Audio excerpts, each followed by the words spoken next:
जिलैल साहब सत श्री अकाल जी। ਸਤਿ ਸ਼੍ਰੀ ਅਕਾਲ ਗਿੱਲ ਸਾਹਿਬ। सत श्री अकाल जी। सो मेरे भैणां ਭਰਾਵਾਂ ਨੂੰ ਜਿੰਨੇ ਵੀ ਅਸੀਂ ਹੋਕਾ ਦਿੰਦੇ ਆ ਗਏ ਜੀ ਤੁਹਾਡੀ ਜਿਹਨੂੰ ਕਹਿ ਸਕਦੇ ਸਭਾ ਦੇ ਵਿੱਚ ਅਸੀਂ ਸ਼ਾਮਲ ਹੋ ਚੁੱਕੇ ਆ ਔਰ ਤੁਹਾਡੀਆਂ ਬਰੂਹਾਂ ਤੇ ਦਸਤਕ ਦੇਣ ਵਾਸਤੇ ਅਸੀਂ ਫੇਰ ਨਵਾਂ ਨਕੋਰ ਪ੍ਰੋਗਰਾਮ ਲੈ ਕੇ ਹਾਜ਼ਰ ਹੋ ਚੁੱਕੇ ਆ। ਦੋਸਤੋ ਮੈਨੂੰ ਪਤਾ ਤੁਸੀਂ ਟੀਵੀ ਸੈੱਟ ਤੇ ਅੱਗੇ ਆ ਗਏ, ਤੁਸੀਂ ਟੀਵੀ ਟਿਊਨ ਕਰ ਲਿਆ ਔਰ ਤੁਸੀਂ ਇਸ ਸਮੇਂ ਗਾਉਂਦਾ ਪੰਜਾਬ ਵੇਖਣਾ ਸ਼ੁਰੂ ਕਰ ਦਿੱਤਾ। ਔਰ ਬਾਸੀ ਸਾਹਿਬ ਦੇ ਲਾਈਵ ਪ੍ਰੋਗਰਾਮ ਤੋਂ ਬਾਅਦ ਜਾਂ ਪਹਿਲਾਂ ਸਾਡਾ ਪ੍ਰੋਗਰਾਮ ਇਹ ਟੈਲੀਕਾਸਟ ਹੁੰਦਾ ਹੈ ਤਾਂ ਤੁਸੀਂ ਸਾਡੇ ਪ੍ਰੋਗਰਾਮ ਨੂੰ ਪਿਆਰ ਦਿੰਦੇ ਹੋ। ਲੈ ਤਾਂ ਪਤਾ ਨਹੀਂ ਕੀ ਗੱਲ ਹੈ, ਵੈਸੇ ਮੈਂ ਠੀਕ ਹੁੰਨਾ, ਜਦੋਂ ਮੈਂ ਸ਼ੋਅ ਸਟਾਰਟ ਕਰਦਾ ਮੇਰੇ ਗਲ ਨੂੰ ਗੋਲੀ ਵੱਜ ਜਾਂਦੀ ਹੈ, ਪਤਾ ਨਹੀਂ ਕੀ ਚੱਕਰ ਹੈ। ਗੋਲੀ ਨਹੀਂ ਵੱਜਦੀ, ਖੁਸ਼ਕ ਹੁੰਦਾ ਗਲਾ, ਪਾਣੀ ਪੀ ਕੇ ਆਇਆ ਕਰ। ਹਾਂ ਮੈਂ ਪਾਣੀ ਪੀ ਕੇ ਆਉਂਦਾ। ਸੋ ਇੱਕ ਵਾਰੀ ਫਿਰ ਤੁਹਾਡਾ ਸਵਾਗਤ ਹੈ ਜੀ ਪ੍ਰੋਗਰਾਮ ਖੁਣ ਚਰਚਾ ਦੇ ਵਿੱਚ। ਮੈਂ ਕੁਲਵੰਤ ਸਿੰਘ ਗਿੱਲ ਔਰ ਮੇਰੇ ਨਾਲ ਮੇਰੇ ਸੀਨੀਅਰ ਸਾਥੀ ਪੱਤਰਕਾਰ ਨਿਰੰਜਨ ਸਿੰਘ ਜੀ ਲਹਿਲ, ਸਾਡੇ ਦੋਹਾਂ ਵੱਲੋਂ ਪਿਆਰ ਭਰੀ ਸਤਿ ਸ਼੍ਰੀ ਅਕਾਲ। ਦੋਸਤੋ ਕੱਲ ਬੜੇ ਹੰਗਾਮੇ ਹੋਏ। ਨਵਜੋਤ ਸਿੰਘ ਸਿੱਧੂ ਨੂੰ ਸਭ ਨੂੰ ਪਤਾ ਕਿ ਅਰਸੇ ਬਾਅਦ, ਕਾਫੀ ਸਾਲਾਂ ਬਾਅਦ ਨਵਜੋਤ ਸਿੰਘ ਸਿੱਧੂ ਨੂੰ 1 ਸਾਲ ਦੀ ਸਜ਼ਾ ਹੋਈ। ਹਾਲਾਂਕਿ ਸਜ਼ਾ ਵੱਧ ਹੋਣੀ ਚਾਹੀਦੀ ਸੀ ਮੇਰੇ ਹਿਸਾਬ ਦੇ ਨਾਲ, ਕਿਉਂਕਿ ਜਿਸ ਸ਼ਖਸ ਦੇ, ਜਿਸ 65 ਸਾਲ ਦੇ ਬਜ਼ੁਰਗ ਦੇ ਪਟਿਆਲਾ ਵਿੱਚ ਉਹਨਾਂ ਨੇ ਥੱਪੜ ਮਾਰਿਆ ਸੀ, ਉਹਦੀ ਮੌਤ ਹੋ ਗਈ ਸੀ ਔਰ ਉਸ ਮੌਤ ਤੋਂ ਬਾਅਦ 1 ਸਾਲ ਦੀ ਸਜ਼ਾ ਹੋਣਾ ਇਹ ਵਾਜਬ ਨਹੀਂ ਹੈਗਾ। ਸੁਪਰੀਮ ਕੋਰਟ ਨੂੰ ਇੱਕ ਵਾਰੀ ਫੇਰ ਵਿਚਾਰ ਕਰਨਾ ਚਾਹੀਦਾ। ਘੱਟੋ ਘੱਟ ਲਹਿਲ ਸਾਹਿਬ ਜੀ ਇਹਨੂੰ ਇਰਾਦਾ ਕਤਲ ਕਹਿੰਦੇ ਨੇ, ਕਤਲ ਕਹਿੰਦੇ ਨੇ, ਇਰਾਦਾ ਕਤਲ ਕਹਿੰਦੇ ਮੇਰੇ ਖਿਆਲ ਸ਼ਾਇਦ, ਹੈ ਨਾ। ਪਰਚਾ ਖੈਰ 302 ਦਾ ਜਦੋਂ ਕੋਈ ਮਰਡਰ ਹੋ ਜਾਂਦੀ ਹੈ ਨਾ ਜੀ ਜੀ, ਤੇ ਜੇ ਤਾਂ ਸਿੱਧਾ ਹੀ ਤੁਸੀਂ ਮਰਡਰ ਕੀਤਾ ਤੇ ਬੰਦਾ ਮਰ ਗਿਆ ਤੇ 302 ਹੈ। ਅਗਰ ਜਦੋਂ ਬੰਦਾ ਨਹੀਂ ਮਰਦਾ ਉਸ ਵੇਲੇ ਬਾਅਦ ਚੋਂ ਇਲਾਜ ਅਧੀਨ ਹੁੰਦਾ ਤਾਂ ਉਸ ਵੇਲੇ 307 ਦਾ ਪਰਚਾ ਦਰਜ ਜਿਹੜਾ ਕੀਤਾ ਜਾਂਦਾ। ਕਿਤੇ ਕਿਤੇ ਕੁਝ ਇਦਾਂ ਦੀ ਸੰਭਾਵਨਾ ਹੁੰਦੀ ਜਿਵੇਂ ਅਚਾਨਕ ਜਿੱਦਾਂ ਕੋਈ ਡਰਾਈਵਰ ਦੇ ਥੱਲੇ ਸਵਾਰੀ ਕਮਾਣ ਕੇ ਮਰ ਜਾਂਦੀ ਹੈ ਜਾਂ ਕੋਈ ਕਰਦਾ ਤਾਂ 304 ਇਹਦਾ ਵੀ ਦਰਜ ਹੁੰਦਾ। ਇਹ ਮਤਲਬ ਜਿਹੜੀਆਂ ਧਾਰਾਵਾਂ ਨੇ ਨਾ, ਇਹ ਮਤਲਬ ਉਸ ਵੇਲੇ ਜਿਹੜੀ ਸਿਚੁਏਸ਼ਨ ਹੈ, ਜਿੱਦਾਂ ਦਾ ਉਹ ਇਨਸੀਡੈਂਟ ਹੋਇਆ ਹੋਵੇ, ਮਾਹੌਲ ਹੁੰਦਾ, ਇਨਸੀਡੈਂਟ ਹੋਇਆ ਹੋਵੇ, ਉਹਦੇ ਨਾਲ ਸੰਬੰਧਿਤ ਜਿਹੜੀਆਂ ਧਾਰਾਵਾਂ ਜਿਹੜੀਆਂ ਲੱਗਦੀਆਂ ਨੇ। ਉਹ ਵੱਖਰੀ ਗੱਲ ਹੈ ਜਦੋਂ ਮਤਲਬ ਸਾਡੀ ਜਿਹੜੀ ਇਹ ਚਾਰਜ ਸ਼ੀਟ ਦਾਖਲ ਹੁੰਦੀ ਆ ਕਚਹਿਰੀ ਦੇ ਅੰਦਰ, ਕੋਰਟ ਦੇ ਅੰਦਰ, ਤਾਂ ਉਸ ਵੇਲੇ ਜਦੋਂ ਬਹਿਸ ਹੁੰਦੀ ਹੈ ਉਸ ਵੇਲੇ ਜੱਜ ਜਿਹੜਾ, ਮੈਜਿਸਟਰੇਟ ਜਿਹੜੇ ਨੇ ਜਾਂ ਜਸਟਿਸ ਜਿਹੜੇ ਨੇ, ਉਹ ਉਸ ਧਾਰਾਵਾਂ ਨੂੰ ਬਦਲ ਵੀ ਸਕਦੇ ਨੇ। 307 ਤੋਂ 302 ਚ ਵੀ ਆ ਜਾਂਦੇ ਨੇ, 302 ਦੇ 307 ਚ ਵੀ ਆ ਜਾਂਦੇ, 304 ਧਾਰਾ ਤਬਦੀਲ ਵੀ ਹੋ ਜਾਂਦੀਆਂ ਨੇ। ਇਹ ਮਤਲਬ ਕੇਸ ਦੀ ਬਿਨਾਹ ਦੇ ਉੱਤੇ ਆ ਵੀ ਕੇਸ ਦਾ ਨੇਚਰ ਕੀ ਆ ਤੇ ਉਹਦੀ ਟੈਂਡੈਂਸੀ ਕੀ ਸੀ, ਸੰਭਾਵਨਾ ਕੀ ਸੀ ਉਸ ਬੰਦੇ ਤੇ ਕਤਲ ਕਰਨ ਦੀ ਜਾਂ ਹਮਲਾ ਕਰਨ ਦੀ। ਸੋ ਨਵਜੋਤ ਸਿੰਘ ਸਿੱਧੂ ਦੇ ਉੱਤੇ ਵੀ 34 ਸਾਲ ਪਹਿਲਾਂ 1988 ਨੂੰ ਜਿਹੜਾ ਸ਼ੇਰਾਂ ਵਾਲਾ ਗੇਟ ਪਟਿਆਲੇ ਦੇ ਗੱਡੀ ਦੀ ਪਾਰਕਿੰਗ ਦੇ ਵੇਲੇ ਸਾਈਡ ਲੈਣ ਲਈ ਉੱਥੇ ਗੁਰਨਾਮ ਸਿੰਘ ਨਾਂ ਦੇ ਬੰਦੇ, ਜਿਹੜਾ ਕਿ ਬਜ਼ੁਰਗ, ਹੁਣ ਤਾਂ ਖੈਰ 65 ਸਾਲ ਦੀ ਜਿਹੜੀ ਏਜ ਦੱਸੀ ਜਾਂਦੀ ਹੈ, ਬਜ਼ੁਰਗ ਸੀ ਉਸ ਵੇਲੇ ਵੀ। ਸੋ ਉਹਦੇ ਨਾਲ ਤਕਰਾਰ ਹੋਇਆ। ਤਕਰਾਰ ਹੋਣ ਤੋਂ ਬਾਅਦ ਜਿਹੜਾ ਉਹ ਹੱਥੋਂ ਪਾਈ ਹੋਈ, ਮੌਕਾ ਵੱਜਾ ਔਰ ਕੋਰਟ ਨੇ ਇਹੀ ਆਧਾਰ ਮੰਨਿਆ ਵੀ ਜਿਹੜਾ ਸਾਡਾ ਸਰੀਰ ਦਾ ਅੰਗ ਹੈ, ਬਾਂਹ ਆ ਜਾਂ ਕੋਈ ਹੱਥ ਹੈ, ਇਹਨੂੰ ਹਥਿਆਰ ਵਜੋਂ ਉਹਨਾਂ ਨੇ ਕੰਸੀਡਰ ਕੀਤਾ। ਬਿਲਕੁਲ ਬਿਲਕੁਲ, ਕਿਉਂਕਿ ਯੰਗ ਸੀ ਉਹ। ਪਹਿਲੀ ਵਾਰ ਸੁਪਰੀਮ ਕੋਰਟ ਨੇ, ਸਾਡੀ ਸੁਪਰੀਮ ਜਿਹੜੀ ਨੇ ਸਾਡਾ ਹੈਗਾ ਅਦਾਰਾ, ਉਹਦੇ ਵੱਲੋਂ ਇਹ ਬਾਂਹ ਨੂੰ ਵੀ ਇੱਕ ਹਥਿਆਰ ਦਾ ਰੂਪ ਦੇ ਦਿੱਤਾ ਗਿਆ ਵੀ ਇਹਨੇ ਵੀ ਹਥਿਆਰ ਦਾ ਹੀ ਕੰਮ ਕੀਤਾ। ਸੋ ਜਿਹੜੀ ਸਜ਼ਾ ਦਿੱਤੀ ਉਹ ਵੀ ਇੱਕ ਵਿਦੇਸ਼ੀ ਜਿਹੜਾ ਸਫੀਰ ਸੀ ਜਿਹਦੀ ਇੱਕ ਟੂਕ ਸੀ, ਤੇ ਉਹ ਟੂਕ ਇਹ ਸੀ ਵੀ ਅਗਰ ਬੰਦਾ ਕੋਈ ਗੁਨਾਹ ਕਰਦਾ ਤੇ ਉਹਦਾ ਪਛਤਾਤਾਪ ਵੀ ਉਹਨੂੰ ਕਰਨਾ ਪਊਗਾ। ਜੱਜ ਨੇ 2 ਵਾਰ ਆਪਣੇ ਉਹਨਾਂ ਆਰਡਰਾਂ 'ਚ ਵੀ ਕਹਿੰਦੇ ਲਿਖਿਆ ਵੀ ਪਛਤਾਤਾਪ ਦੀ ਗੱਲ ਜਿਹੜੀ ਕੀਤੀ ਗਈ ਹੈ। ਸੋ ਇਹ ਪਛਤਾਤਾਪ ਹੈ ਜਿਹਦੇ ਲਈ ਸਜ਼ਾ ਹੋਣੀ ਜ਼ਰੂਰੀ ਸੀ। ਸਜ਼ਾ ਵੱਧ ਘੱਟ ਹੋਣੀ ਇਹ ਕੋਰਟ ਦਾ ਜਿਹੜਾ ਉਹ ਫੈਸਲਾ ਹੈ, ਉਹਨੇ ਵੇਖਣਾ ਵੀ ਇਹਦੀ ਜਿਹੜੀ ਕੋਰਟ ਦੀ ਸਜ਼ਾ ਕਿੰਨੀ ਦੇ ਸਕਦੀ ਹੈ। ਪਰ ਮੈਂ ਇੱਕ ਗੱਲ ਜ਼ਰੂਰ ਕਹੂੰਗਾ, ਅੱਤ ਤੇ ਖੁਦਾ ਦਾ ਜਿਹੜਾ ਵੈਰ ਹੁੰਦਾ, ਬੰਦੇ ਕੋਲੋਂ ਅਨੇਕਾਂ ਗਲਤੀਆਂ ਹੋ ਜਾਂਦੀਆਂ, ਅਚਾਨਚੱਕ ਅਣਜਾਣਪੁਣੇ 'ਚ ਅਚਾਨਕ ਹੋ ਜਾਂਦੀਆਂ ਨੇ। ਗਲਤੀਆਂ ਜ਼ਰੂਰ ਹੁੰਦੀਆਂ ਪਰ ਉਸ ਗਲਤੀਆਂ ਨੂੰ ਦੁਬਾਰਾ ਦੁਹਰਾਉਣਾ ਜਾਂ ਉਹਨਾਂ ਉੱਤੇ ਆਪਣੇ ਆਪ ਦੀ ਹੈਂਕੜ ਪੇਸ਼ ਕਰਨਾ, ਇਹ ਮਾੜੀ ਗੱਲ ਹੈ। ਨਵਜੋਤ ਸਿੰਘ ਸਿੱਧੂ ਨੂੰ ਜਦੋਂ 1000 ਦਾ ਜੁਰਮਾਨਾ ਹੋਇਆ ਸੀ ਨਾ, ਤੇ ਉਸ ਤੋਂ ਬਾਅਦ ਨਵਜੋਤ ਸਿੰਘ ਸਿੱਧੂ ਆਪਣੀ ਹੈਂਕੜ ਜਾਣ ਕੇ ਕਹਿੰਦਾ ਰਿਹਾ ਵੀ ਬੰਦਾ ਤੇ ਮੈਂ ਮਾਰਿਆ, ਮੈਂ ਆਹ ਕੀਤਾ, ਮੈਂ ਜੇ ਕੀਤਾ। ਉਸ ਹੈਂਕੜ ਨੂੰ ਬਰਦਾਸ਼ਤ ਨਹੀਂ ਕੀਤਾ ਗਿਆ, ਉਹ ਅੱਗੇ ਆਈ। ਨਹੀਂ, ਬੰਦਾ ਕੀ ਹੁੰਦਾ ਹੈ, ਬੰਦਾ ਜਿਹਦਾ ਬੰਦਾ ਮਰਿਆ ਸੀ ਉਹਦੇ ਘਰੇ ਜਾਂਦਾ, ਮਾਫੀ ਮੰਗਦਾ, ਉਹਦੇ ਸੰਸਕਾਰ ਤੇ ਜਾਂਦਾ, ਅਪੋਲੋਜਾਈਜ਼ ਕਰਦਾ ਕਿ ਭਾਈ ਮੈਥੋਂ ਗਲਤੀ ਹੋ ਗਈ, ਬਾਪੂ ਸਮਾਨ ਬੰਦਾ ਮਾਰਿਆ ਗਿਆ। ਪਰ ਕਿੰਨੀ ਸ਼ਰਮ ਦੀ ਗੱਲ ਹੈ ਕਿ ਇੱਕ ਹੈਂਕੜ ਨੇ ਅੱਜ 1 ਸਾਲ ਦੀ ਸਜ਼ਾ ਕਰਾਤੀ ਇੰਨੇ ਸਾਲਾਂ ਬਾਅਦ। ਚਲੋ ਖੈਰ ਕੋਰਟ ਨੇ ਬਹੁਤ ਕੁਝ ਵੇਖਿਆ, ਬਹੁਤ ਕੁਝ ਕੀਤਾ ਰਿਵਿਊ, ਔਰ ਉਹਨਾਂ ਮਤਲਬ ਜਿਹੜੇ ਪੀੜਤ ਪਰਿਵਾਰ ਸੀ ਉਹਨਾਂ ਦਾ ਹੌਸਲਾ ਵੇਖੋ। 34 ਸਾਲ ਯਾਰ ਕੇਸ ਲੜਨਾ ਕੋਈ ਸੌਖਾ ਨਹੀਂ ਹੈ। ਇਹ ਬੰਦਾ 1000 ਜੁਰਮਾਨਾ ਜਿਹੜਾ ਉਹ ਪਹਿਲਾਂ ਬਰੀ ਕੀਤਾ ਥੱਲਿਓਂ ਕੋਰਟ ਨੇ, ਸੈਸ਼ਨ ਕੋਰਟ ਨੇ ਬਰੀ ਕੀਤਾ, ਹਾਈ ਕੋਰਟ ਤੋਂ ਸਜ਼ਾ ਹੋਈ ਜੁਰਮਾਨੇ ਦੀ, ਉਸ ਤੋਂ ਬਾਅਦ ਸੁਪਰੀਮ ਕੋਰਟ ਨੇ ਕਨਵਿਕਸ਼ਨ ਸਟੇ ਦਿੱਤੀ। ਜਿਹੜੀ ਸਜ਼ਾ ਸੀ ਉਹਨੂੰ ਸਟੇ ਕਰ ਦਿੱਤਾ ਗਿਆ। ਸਟੇ ਕਰਨ ਤੋਂ ਬਾਅਦ ਤੁਸੀਂ ਦੇਖੋ 34 ਸਾਲ ਉਹ ਪਰਿਵਾਰ ਕਿਵੇਂ ਆਪਣੇ ਖਰਚੇ ਕਰ ਕਰਕੇ ਕੋਰਟਾਂ 'ਚ ਜਾ ਜਾ ਕੇ ਇੱਥੇ ਕੋਈ ਸਰਕਾਰੀ ਤੌਰ ਤੇ ਉਹਨਾਂ ਨੂੰ ਰਾਹਤ ਨਹੀਂ ਦਿੱਤੀ ਗਈ, ਜਾਂ ਕੋਈ ਸਰਕਾਰੀ ਕੋਈ ਵਕੀਲ ਜਿਹੜਾ ਫ੍ਰੀ ਲੜਦਾ ਰਿਹਾ, ਨਹੀਂ ਜੀ, ਉਹ ਆਪਣੇ ਪ੍ਰਾਈਵੇਟ ਵਕੀਲਾਂ ਦੇ ਥਰੂ ਪੈਸੇ ਦੇ ਦੇ ਕੇ ਇਸ ਕੇਸ ਨੂੰ ਇੱਥੋਂ ਤੱਕ ਲਿਆਏ ਨੇ। ਔਰ ਅੱਜ ਉਹ ਪੀੜਤ ਪਰਿਵਾਰ ਦਾ ਜਿਹੜਾ ਇਸ ਇਨਸਾਫ ਦੀ ਗੱਲ ਜਿਹੜੀ ਹੈ ਉਹ ਕਹਿੰਦੇ ਸਾਨੂੰ ਇਨਸਾਫ ਮਿਲਿਆ, ਚਾਹੇ ਸਜ਼ਾ ਘੱਟ ਹੈ ਜਾਂ ਵੱਧ ਹੈ, ਇਨਸਾਫ ਮਿਲਿਆ। ਸੋ ਮੈਂ ਇੱਕ ਗੱਲ ਹੋਰ ਕਰਦਿਆਂ ਗੱਲ ਤੁਹਾਡੇ ਤੱਕ ਆਉਣ ਤੋਂ ਪਹਿਲਾਂ, ਸਾਡੇ ਦੇਸ਼ ਦੇ ਜਿਹੜੇ ਸਾਡੇ ਨੁਮਾਇੰਦੇ ਨੇ, ਜਿਨ੍ਹਾਂ ਸਾਨੂੰ ਰਾਹ ਦੱਸਣਾ ਹੁੰਦਾ, ਜਿਨ੍ਹਾਂ ਸਾਡੀ ਅਗਵਾਈ ਕਰਨੀ ਹੁੰਦੀ ਹੈ, ਜਿਨ੍ਹਾਂ ਸਮੁੱਚਾ ਸਮਾਜ ਚਲਾਉਣਾ ਹੁੰਦਾ, ਜੇ ਉਹ ਬੰਦੇ ਹੀ ਜਿਹੜੇ ਗੈਰ ਵਿਗਿਆਨਕ ਕੰਮ ਕਰਨ, ਗੈਰ ਵਿਗਿਆਨਕ ਕੰਮ ਕਰਨ, ਅੰਧ ਵਿਸ਼ਵਾਸੀ ਪਾਲੀ ਫਿਰਨ, ਟੂਣਿਆਂ ਟੱਪਿਆਂ ਇਹਨਾਂ ਹੋਰਨਾਂ ਚੀਜ਼ਾਂ ਤੇ ਵਿਸ਼ਵਾਸ ਕਰਨ, ਤਾਂ ਹਿੰਦੁਸਤਾਨ ਦੇ ਲੋਕਾਂ ਨੂੰ ਜਾਂ ਪੰਜਾਬ ਦੇ ਲੋਕਾਂ ਨੂੰ ਕੀ ਦੇ ਸਕਦੇ ਨੇ? ਜੀ ਲਹਿਲ ਸਾਹਿਬ, ਜਿਹੜੇ ਆਪ ਹੀ ਮੰਨਦੇ। ਤੁਹਾਡੀ ਗੱਲ ਮੈਂ ਵਿੱਚੇ ਟੋਕਦਾ, ਤੁਹਾਨੂੰ ਕਿਸੇ ਵੀਡੀਓ ਦਿਖਾ ਰਹੇ ਆ। ਇਹਦੇ ਵਿੱਚ ਕੀ ਹੈ, ਨਵਜੋਤ ਸਿੰਘ ਸਿੱਧੂ ਹਾਥੀ ਤੇ ਚੜਿਆ ਹੋਇਆ ਹੈ ਔਰ ਪ੍ਰਦਰਸ਼ਨ ਕਰ ਰਿਹਾ ਮਹਿੰਗਾਈ ਦੇ ਖਿਲਾਫ। ਹਾਥੀ ਜਿਹੜਾ ਹੈ, ਜਦੋਂ ਇਹਨੇ ਹਾਇਰ ਕੀਤਾ ਹਾਥੀ, ਤਾਂ ਹਾਥੀ ਘੱਟੋ ਘੱਟ ਵੀ 20 ਤੋਂ 25 ਹਜ਼ਾਰ ਰੁਪਏ 'ਚ ਹਾਇਰ ਹੋਇਆ ਹੋਣਾ। ਔਰ ਹਾਥੀ ਘੱਟੋ ਘੱਟ ਵੀ 100 ਬੰਦਿਆਂ ਦਾ ਖਾਣਾ ਇਕੱਲਾ ਖਾ ਜਾਂਦਾ। ਪਹਿਲੀ ਗੱਲ ਤਾਂ ਇਹ ਹੈ, ਮਹਿੰਗਾਈ ਵਾਸਤੇ ਰੇਹੜੀ ਤੇ ਚੜ੍ਹ ਕੇ ਪ੍ਰਦਰਸ਼ਨ ਕੀਤਾ ਜਾ ਸਕਦਾ ਸੀ, ਮਹਿੰਗਾਈ ਵਾਸਤੇ ਸਾਈਕਲ ਤੇ ਚੜ੍ਹ ਕੇ ਪ੍ਰਦਰਸ਼ਨ ਕੀਤਾ ਜਾ ਸਕਦਾ ਸੀ, ਭੁੱਖੇ ਰਹਿ ਕੇ ਪ੍ਰਦਰਸ਼ਨ ਕੀਤਾ, ਪਰ ਹਾਥੀ ਤੇ ਚੜ੍ਹ ਕੇ, ਉਹ ਵੀ ਹਾਥੀ ਨੂੰ ਸਜਾ ਕੇ। ਦਰਅਸਲ ਲਹਿਲ ਸਾਹਿਬ, ਇਹ ਹਾਸੇ ਵਾਲੀ ਗੱਲ ਮੈਨੂੰ ਦੱਸ ਲੈਣ ਦਿਓ, ਤੁਸੀਂ ਦੱਸ ਲਓ। ਕਿਸੇ ਪੰਡਤ ਨੇ ਕਿਹਾ ਸੀ ਇਹਨੂੰ ਵੀ ਇਹਨੂੰ ਪਤਾ ਸੀ ਵੀ ਅੱਜ ਮੇਰਾ ਸੁਪਰੀਮ ਕੋਰਟ ਦਾ ਫੈਸਲਾ ਹੋਣਾ, ਔਰ ਪੰਡਤ ਨੇ ਇਹਨੂੰ ਇਹ ਗੱਲ ਕਹਿ ਦਿੱਤੀ ਵੀ ਜੇ ਤੂੰ ਹਾਥੀ ਦੀ ਸਵਾਰੀ ਕਰੇਗਾ ਤਾਂ ਤੈਨੂੰ ਸਜ਼ਾ ਨਹੀਂ ਹੋਣੀ। ਉਧਰੋਂ ਨਵਜੋਤ ਸਿੰਘ ਸਿੱਧੂ ਸਾਹਿਬ ਹਾਥੀ ਤੇ ਚੜ੍ਹ ਕੇ ਟਾਟਾ ਬਾਏ ਬਾਏ ਕਰ ਰਹੇ ਨੇ, ਪੱਤਰਕਾਰਾਂ ਦੇ ਸਵਾਲਾਂ ਦੇ ਜਵਾਬ ਦੇ ਰਹੇ ਨੇ। ਉਧਰੋਂ ਸੁਪਰੀਮ ਕੋਰਟ ਦਾ ਫੈਸਲਾ ਆ ਗਿਆ ਵੀ 1 ਸਾਲ ਵਾਸਤੇ ਜੇਲ੍ਹ ਜਿਹੜੀ ਆ ਨਵਜੋਤ ਸਿੰਘ ਸਿੱਧੂ ਨੂੰ ਜਾਣੀ ਪਊਗੀ ਔਰ ਸਜ਼ਾ ਹੋਗੀ। ਮੁੜ ਕੇ ਹਾਥੀ ਤੋਂ ਫੇਰ ਥੱਲੇ ਉਤਰਿਆ। ਇਹ ਤਾਂ ਉਹ ਗੱਲ ਹੋ ਗਈ ਲਹਿਲ ਸਾਹਿਬ ਜੀ, ਜਿਵੇਂ ਕਹਾਵਤ ਨਹੀਂ, ਉੱਠ ਤੇ ਬੈਠੇ ਨੂੰ ਕੁੱਤਾ ਵੱਢਦਾ। ਮੈਂ ਸਮਝਦਾ ਵੀ ਹਾਥੀ ਦੇ ਬੈਠੇ ਨੂੰ ਕੁੱਤੇ ਨੇ ਵੱਢ ਲਿਆ ਨਵਜੋਤ ਸਿੰਘ ਸਿੱਧੂ ਨੂੰ। ਬਿਲਕੁਲ ਨਵਜੋਤ ਸਿੰਘ ਸਿੱਧੂ ਨੂੰ ਉਦੋਂ ਹੀ ਸਮਝ ਆ ਜਾਣੀ ਚਾਹੀਦੀ ਸੀ ਜਦੋਂ ਚੋਣਾਂ ਦੇ ਦੌਰਾਨ ਉਹ ਕਈਆਂ ਪੰਡਤਾਂ ਕੋਲ, ਕਈਆਂ ਤਾਂਤਰਿਕਾਂ ਕੋਲ ਕਈ ਢੰਗ ਦੇ ਨਾਲ ਪੂਜਾ ਪਾਠ ਕਰਦੇ ਰਹੇ ਨੇ। ਇਹ ਵਿਗਿਆਨਕ ਯੁੱਗ ਹੈ, ਵਿਗਿਆਨ ਦਾ ਯੁੱਗ ਹੈ। ਦੁਨੀਆ ਜਿਹੜੀ ਆ ਉਹ ਚੰਦਰਮਾ ਤੱਕ ਚਲ ਗਈ, ਮੰਗਲ ਤੱਕ ਚਲ ਗਈ, ਸੂਰਜ ਨੂੰ ਹੜੱਪਣ ਦੀਆਂ ਜਿਹੜੀਆਂ ਖੋਜਾਂ ਉਹ ਜਾਰੀ ਨੇ।